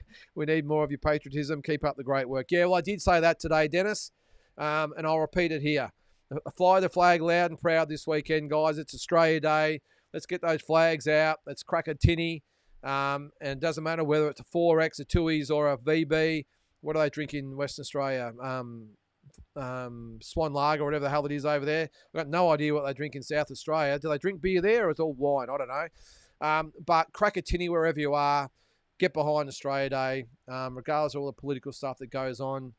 I don't want to get involved in that. I love my country and I want to support it. Our 3 stores are all decked out all week in Australian flags from head to toe, Dennis. And I'll never shy away from the fact that I love my country. I'm not so sure sometimes of where we're heading, but until we get there, I'm gonna support Australia, mate, because I think it's still the greatest country on earth. Jeez, how far behind am I? Jeez, hang on, we might be here till bloody midnight the way we're going. Hang on, I'll get to where I was. Okay, all right, I think we're back. All right. Ryan says, I think Tim Tszyu gets Errol Spence out of there. Great fight for Tim. I think it's a fantastic fight for Tim, Ryan. As I said before, not so sure it's a right fight for Errol Spence. Maybe it could be, but definitely the right fight for Tim Tszyu. Dave, just wondering if Zarafa gets paid for the fight. Also looking forward to Murtazaliev versus Kelly. He'll get paid for the fight, Dave. Don't worry about that. What's your thought on the fight? Look, I think it's going to be a tougher fight than a lot of people expect, Dave, and I think a lot of Aussies think it's based on the Tim Tszyu fight that it's going to be easy for Murtazaliev. I think Kelly can cause him some real dramas. I really do. I think he could even spring the upset. I really do. Murtazaliev's been out for a long time. You would expect him to get over the line, but what I'm saying is I wouldn't be surprised if there was an upset there or a really competitive close fight. Is Big George going to dump Zarafa now, says Dandy, is it? Pasquale? Yes, that seems to be the word there, mate. So we will see. Jules, is there any chance that Michael lied to hide the shame of not being able to continue rather than faking an injury? Oh, I don't know. Who knows, Jules? I don't think so. Did he lie to hide the shame of not being able to continue? No, I don't think so. No. I just think he made a bad call, mate. A bad call. Mutsy says if Zarafa held strong with his can't see stance, there would be hardly any backlash, and maybe he would even get a rematch. Yeah, that's what I said earlier, Mutsy. If he had just said, Ben, I can't see. I'm sorry to everyone that got here, paid the money. I can't see. What do you want me to do? We'd be talking rematches probably today. So Adam says, I hope Callum Walsh is next for Nikita. A good win for Nikita. I'm not sure whether Nikita's ready for Callum Walsh yet, Adam, but good fight down the track, I reckon. Alvarez Carbone, or Carboni, is it? Any chance decision to waive it off could have been reversed when Michael said to Ben Damon in the ring that he was right to go. Still trying to get something back for my $70. Unfortunately, mate, once it's waved off, it's waved off. Not much we can do about that. Yeah, I'm not sure that the doctor have been, oh, hang on, so you can continue? Well, let's go then. Yeah, no, I don't think so. I think by that stage, everyone was in the ring going nuts, weren't they? But what's that? I thought Big George might do a free-to-air event for the rematch. Well, that's what I said, mate. Maybe you could come up with something, but I don't think he's doing it for free. Sean Porter might come back to Australia again because he's done it numerous times before, but Malignaggi and Lennon Jr. probably won't. Such a shame. Yeah, I actually I thought Sean was just okay. Together with Paulie Malignaggi, he's good. I thought Paulie Malignaggi is unbelievable at what he does. Just tells it the way it is. Really, really good guy on the mic, I think. Sean, I think by himself is a little bit, he struggles a little bit, but together, I think they really bounce off each other well. I don't know why Jimmy Lennon Jr. even came out, Drew. I did say that before the fight. I mean, I reckon Stephen Pios or Perry Cale or someone like that, or even the Lieutenant Dan could have done the job for a domestic level fight. It was great to have him out here. I'm wrapped they got Sean and Paulie Malignaggi, but I don't think. I mean, it was great to have Jimmy Lennon Jr. here, but I don't think he sort of made was a make or break for the event, and he wouldn't have been cheap. All right, Drew, looking forward to Stevenson and Lopez. I have Stevenson by competitive unanimous decision, 115, 113, or 116, 112 type scores. That's why I'm looking at it too, Drew. I think it's going to be close. I think it's not going to be an exciting fight. I think it's going to be a chess match, and I think Stevenson might edge it. Naz, Teo and Shakur face-to-face is worth a watch. Seeing the usually bipolar Teo so calm makes me think he's up for it. Should be a ripper. Yeah, I can't wait, Naz. I would have loved to have been over there for it. Sam, have you heard anything yet from Jeff Fennick? And would he put his hand up to help Michael as his fighters have left? Hey, it's not a bad call, Sam. That would probably be not a bad call from Michael Zarafa to go to Jeff Fennick and say, hey, could you train me? I mean, everyone else has had a crack at him. I'm just not so sure Jeff would want the drama either. But, geez, if anyone was going to give Michael Zarafa a little bit of credibility back, it's hooking up with Jeff Fennick. So not a bad call there, Sam. And Jeff Fennick could pull a few strings as far as promoters goes as well. So not bad idea at all there, Sam. All right, Ryan, if Dana and Turkey were in charge, AJ versus Fury would have happened 6 years ago. Or they'd have to step aside. Dana can't stand fighters that don't fight. The ones that do well get looked after. Yes, that's probably one good thing to come out of it, Ryan, that you would think that Dana, in conjunction with Turkey, will be pushing for all the biggest fights to get made, which makes me hopeful that Opataya and Benavides gets made at some stage as well. Liam Wilson will sound like Rocky if he keeps using his head as a target for target practice. Trying to set up one punch, he'll always fail at top level with those tactics. Yeah, well, we'll see, Rick. Hopefully you're wrong there, mate, but he does need to work on a few things, that's for sure. What's that? Tragic Pundi, is it? I feel like Teo performs better when he's a bit shaken up. Okay, yep. Bearben, has George Rose mentioned anything yet about going forward with any plans? Not that I've seen there, mate. I would think they'd let everyone calm down for a week or so before they announce the next move, I would think. Well, even with No Limit, apart from the Liam Paro fight that's going to get made at some stage, it depends on whether it's here or overseas, still to be confirmed, but not much else on the horizon for No Limit yet, so... Oh, well, March will be the Tim Tszyu fight, so I suppose they will have a bit going on. Drew, I'm concerned about Opatai's move to Zuffa, considering that most fighters are aligned with the conventional boxing system and Zuffa are separating themselves from it.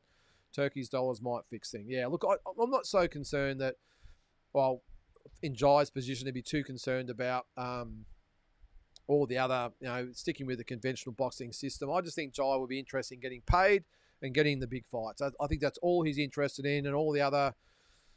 history of boxing and the way it's supposed to be done and all the rest of it and conforming with the way everyone else does it. I don't think they'd be concerned to Jai. His sole purpose is getting the big fights and getting the big money and possibly unifying.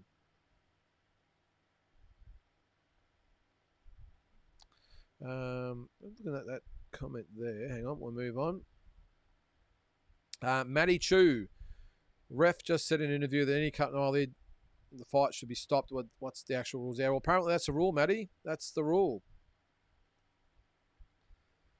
All right. Change of subject. Do you think Camille Bella, who has fought George Kambosos and Jin Sasaki and was main event on DAZN recently, deserves a shot at Nikita? I doubt it, Nick. I saw Camille's last fight with the Russian. Yeah, I don't think so. Well... You never say never, I suppose, but I would think Nikita would be looking more the world scene now. But you never know. Yep, you never know. They might want a tune up in between, and Camille would probably be a better bet as far as fighting maybe a Joel Camilleri, because Joel's just all over the place style-wise, where Camille's more of a stand-up type of guy. And I think it'd be pretty easy pickings for Nikita, but who knows? Maybe they just want to get a few more fights in him. He's only had 3 rounds of boxing in the last over a year now, so maybe it might even be longer. So yeah, why not fight guys like Camille Bella if he's available? Drew, I believe in a way Nakatani is on later this year, but he has potential fight of the year all over it. Well, apparently they're talking early May there, Drew, so we'll see. Hanoi Tripper. A shame Zarafa dropped the ball here, as he's quite good on the mic, and even if he lost the fight, he'd still be able to get a beer at any pub and be welcomed in. Yeah, well, that's the thing, isn't it, Hanoi? Even the most sort of ardent Zarafa haters, I suppose, boxing fans, would still give him his flowers, as they say, if he lost but put in a really, really good fight and showed hard and all that. But unfortunately, that's gone. You think forever now. It's just going to be known for that fight, which is a real shame, because he has given his all to the sport. 40 fights. He's been around a long time. Yeah, not a great way to go out if that is the case. So I was hoping for an interview with Talaliva after the close fight, but he must have left the ring. Yeah, wouldn't have been happy, I don't reckon, there, mate. What's that? Over 100 in the chat. Hit the like and subscribe. Oh, geez, I didn't even notice that. Well, must have been a while ago, because we're down to about 75 at the moment, but that's good numbers, good stuff there, Naz. Matty Chu, not sure if this has been covered. I read on Facebook George Cambosis is starting his own promotional company. Is this true? And your thoughts? Yeah, I did see that, Matty Chu. Yeah, good. It's a good call. He has had his promotional company for a while, but like Canelo, has never really used it. But apparently he's going to really start to get behind some of the young Aussie fighters. So you would think this is the start of his crossover from a fighter into a promoter now. He's got the backing, he's got the money, he's got the contacts, all that sort of stuff. He's got the name, obviously. So, yeah, not a bad call from George Cambosis, and yeah, wish him the best. I'm sure he'll do very, very well. Glenn, evening all. Late tonight as I had one of my girls sparring. Good stuff there. I can't really add anything about Zarafa, but I'll never watch anything he's involved in. Well, late to the party there, Glenn, but couldn't have said it any clearer there, mate. But Jay, according to Jarisi King, New Zealand, Zarafa can have a career as an NRL referee. He can't see and he's a liar. Or he could go to WWE or fight John Cena as he can't see him. Oh, Big J. Be careful, I'm telling you. I'd check your messages if I was you. Hang on, Michael, I'm still waiting for that call there, mate, but it's not coming. All right. I'm only joking, by the way. Glenn says, I see Nikita is now in the top 10 for the IBF. He ironically could get a shot at Barkram. Well, I don't think they are going anywhere near Barkram Murtazaliev just at the moment. Glenn? Hopefully Canelo announcing a date starts a feeding frenzy at 168. Yeah, maybe. Yeah, well, by the time he fights, tragic Pundi, all the belts should be in other people's hands, so you'll be able to take his pick. Am I the only one that thought Liam Taliva won his fight? I thought it was close there, Glenn. I really did. I actually thought watching it that it could have gone to Talivia? Whatever. I thought it could have gone his way, if I'm being honest, but it was close enough that you can't really argue. I thought Stephen Ivic, good winner. I mean, did enough, but I thought I wouldn't have argued if it had gone the other way. Talivaha, that's how you pronounce it, isn't it? Yeah, if Talivaha had a one, I wouldn't have argued. But looking at it, I actually thought that he might have just gotten it, but no arguments with Stephen Ivic getting the win. So with Drew, sure nobody's going to Sure, nobody's going to mistake Asafa Solomona as anything close to a school box, but I must admit that his KO punch on Lamore was an absolute peach. It was, Drew. I just did make the comment, though, that when he throws that big uppercut straight down the middle, he's got to get outside the shoulders because there's a straight right hand coming at him at some stage, and he's going to run right into it. But what a knockout. One punch, just amazing. Bill. It's that Oz way to boot a guy that's down. In my opinion, Michael didn't lie. I believe he showed all signs of a concussion. He had bad recollection of how it ended and emotional both signs of concussion. I don't know, Bill. I don't think he showed any signs of concussion, mate. I'm sorry. In the corner, he was fine. In the interview, he was fine. The interview out the back, he was fine. No, I don't think he got hit hard enough with the headbutt to be concussed, mate. He showed no signs of it. So anyway, we won't know. We'll never know, I suppose.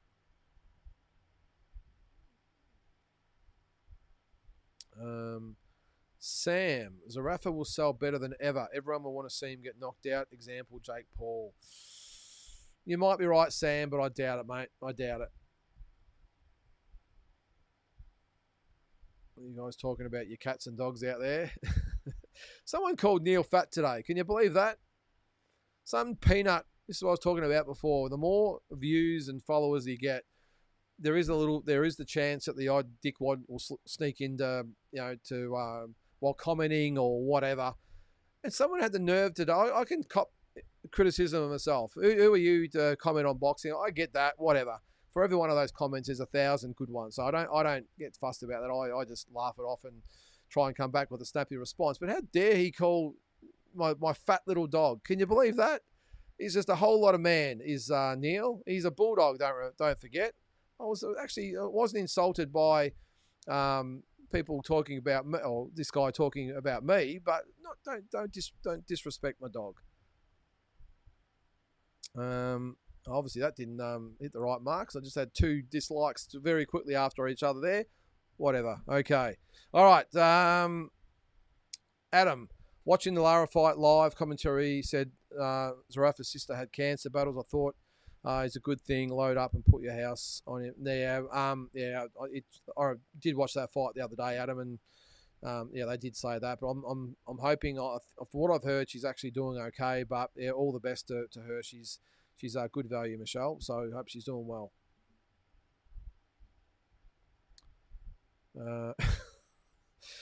All the inspiration to give your sister to keep on fighting. He decided to shake his head. That was enough for me to realise he's a soft cock. Adam. You and Jay are going to have to vie for the presidency of the Michael Zarafa fan club, I think, and throw Big J in there as well.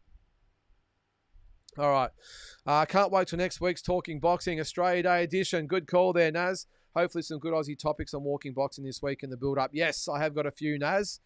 Unless there's no more Michael Zarafa and Nikita Tszyu news, and maybe Oscar De La Hoya and the lawsuit with Virgil Ortiz or whatever else is going on, I have got numerous Aussie subjects, Naz, that I'll be talking about on walking boxing. So stay tuned for that. Yep, 95% off all the Zarafa merch. Yep.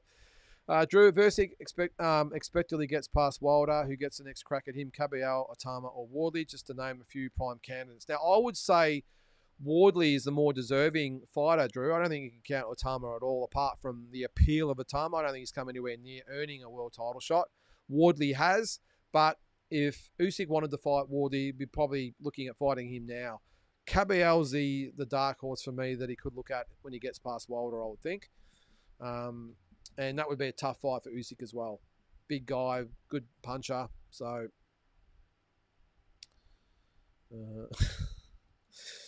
Too Hot Mike still has his pizza shop to fall back on. Bill says, Zarafa 40 fights are never an issue till No Limit shows. Harbin, no issue till No Limit shows. Garside, Lucas Brown, Gallen, BS. Ever since No Limit, there's lots of disrespect to Warriors, and I hate it. Yeah, well, they have got a lot of detractors out there, Bill.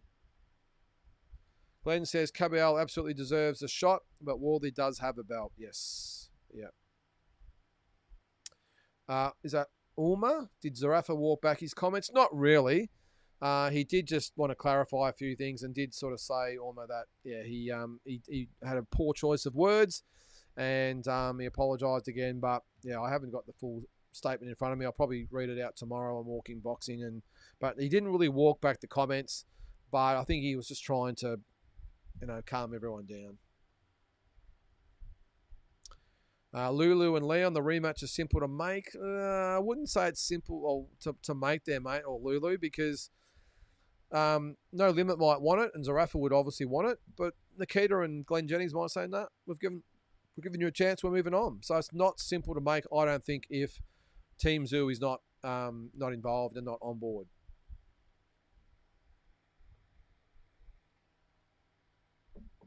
All right, still with Lulu and Leon. Zarafa takes an 83% pay cut to make up for the 10 rounds he didn't do in the first fight. Anyone that paid for the first fight gets a heavily deducted price. Plenty would pay 20% of the normal price to watch. Yes, that's what I said before, Lulu, and I think that's the only solution. Glenn says, I thought Ben Damon was excellent on Friday, had a difficult task and did a great job. 100%, Glenn. I am in agreement with you for sure. Sam says, Zarafa wouldn't accept a rematch if they offered it. He would be too scared. Nah, I wouldn't go that far, Sam. To pull out how he did, he would not do it again. I think he'd accept it, Sam. I think he would. Drew says there might be the mentality from Zarafa to lay low and not do any interviews while trying to get the rematch in the background. No, I think if anything, he should come out and make a statement, Drew. And as we said before, Jay would be the most logical guy that he should talk to.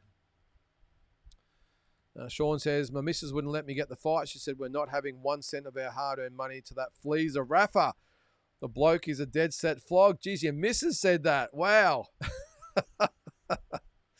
Well, obviously he didn't argue. You didn't miss much though, Sean, I can tell you. I'm just glad you didn't pay for the fight. I just knew there was going to be some sort of BS go on. Yeah, well, I actually paid $800 for it win. Mark win. But it was at the pub, and we did actually have enough people in there that we just covered the fight, but didn't make any money off the fight, just covered it. But still, a lot of money to pay. And I would be filthy too if I had been at home and paid the $70. What's that, Big J? If all else fails, can fight in Fred Brophy's boxing tent. Will be up here in Rockhampton on 26th of the 7th of Feb, 6th or 7th of Feb. All right, there you go. All right, there should be a weekly boxing panel show with Lynden, Big J, Jay McAllister, Peter Bedell, and Neil. We'll get Neil on. I am looking to do something like that, Sean. Not necessarily weekly, but I'm going to look to do something monthly, for starters anyway, where I'd love to have Peter Bedell on, definitely Jay, Big J. I'd love to even get Rob from Before the Fight on. There's plenty of guys out there, but have a different panel every month and just go over everything that's sort of going on in the boxing world. And who knows, it could be weekly, but it's just hard to get everyone together on a weekly basis and have a panel all the time. D-Style used to have the round table every week. It's hard getting, you got to do a lot of work for the graphics and all that sort of stuff and getting the information. And because I do walking boxing every day, I sort of have a daily update. And that's why I don't do the weekly one anymore either, the weekly roundup. But yeah, I wouldn't mind getting a panel show going at some stage, Sean. But for starters, just do it monthly and just change the panel all the time. Other one is Anthony Cox as well, and a few of the others would be great to have on there too.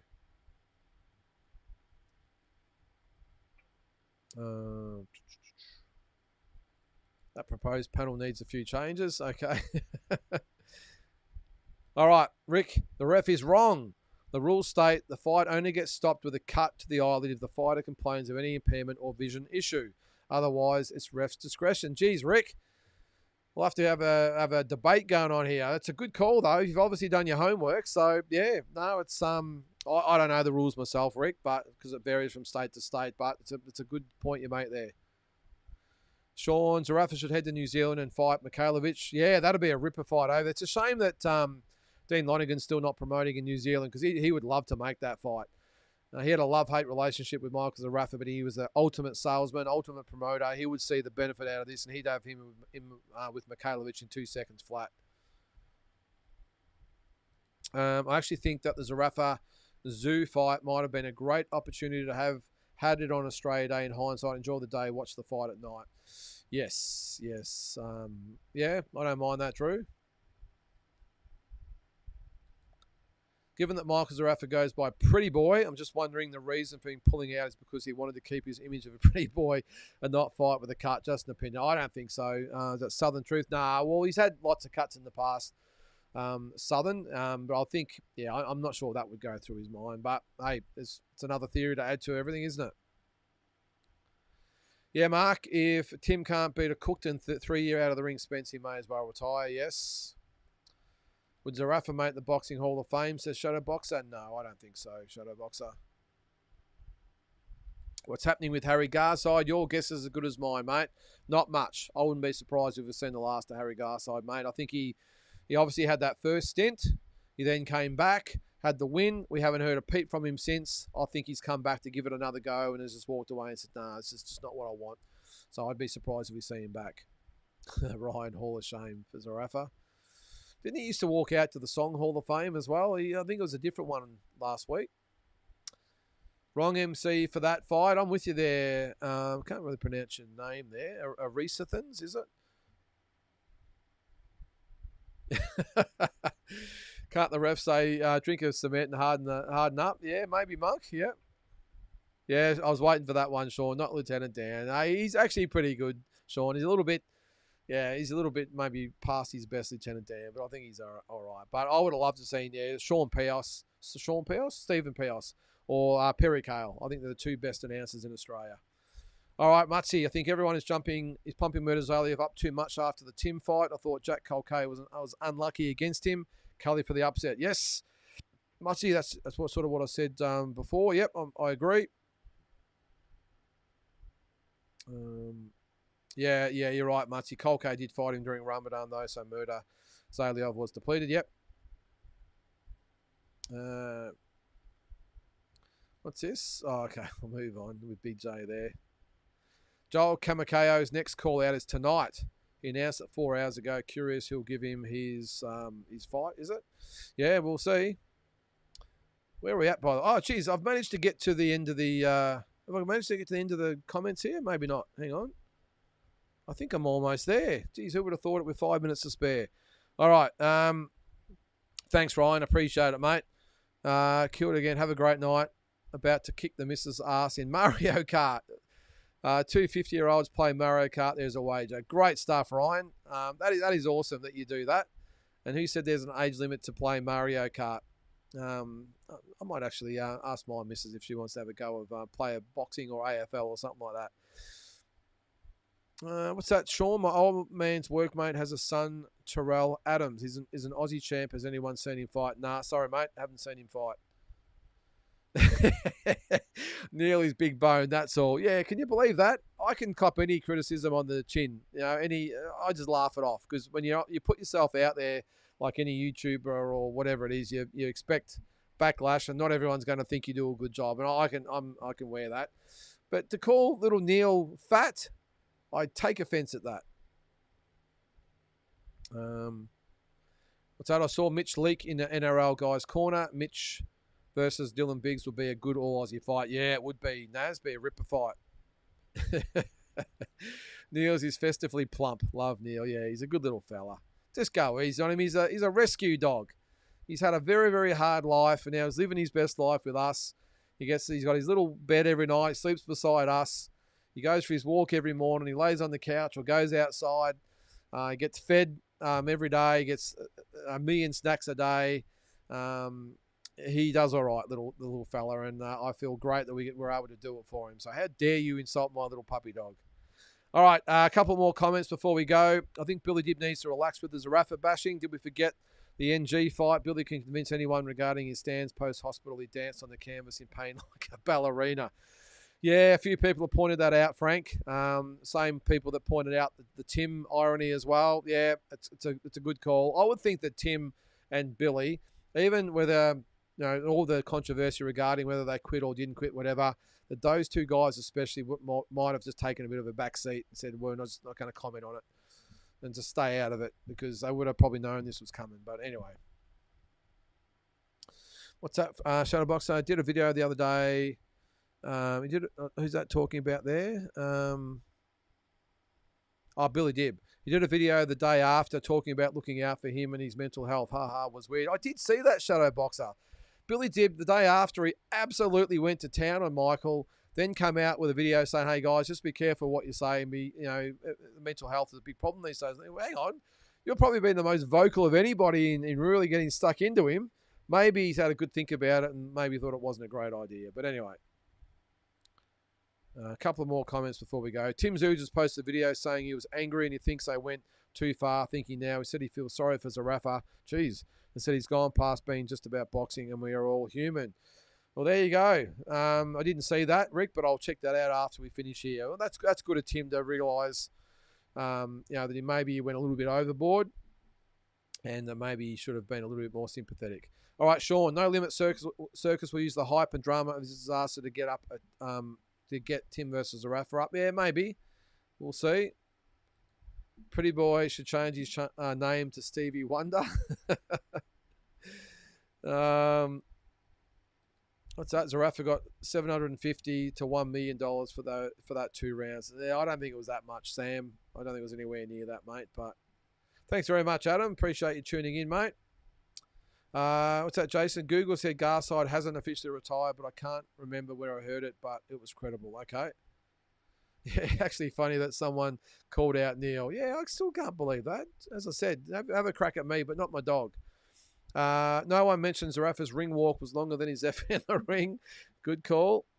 Last one here. One last one. Any thoughts on the claim that Zarafa's fiance asked Chris Corden pre-fight whether he'd stop the fight due to a cut is being published in big claim by the ref? Well, apparently he did, Jules. That was in the Peter Bedell interview, that his fiance did in fact say, would you stop the fight if Michael got cut? So I don't read too much into that. Look, my first question about that is what the hell was she even doing in the meeting room? You know, you would think in the meeting room you would have the obviously the fighter or manager, trainer, whoever, a representative. I think Nikita wasn't there, but Glenn Jennings was. What was Michael Zarafa's fiance doing in the rules meeting? It just doesn't make sense. And to the point where I would have thought the referee would have said, "Excuse me, miss, you can't be here. Only part of the team can be here." She even did the walkout with him as well. So anyway, all right, last one, Andy. Thanks very much, mate. $10, really appreciate that, mate. Question: now that Jai is signed with Zuffa, is Zuffa helping finance Jai in his quest for Undisputed?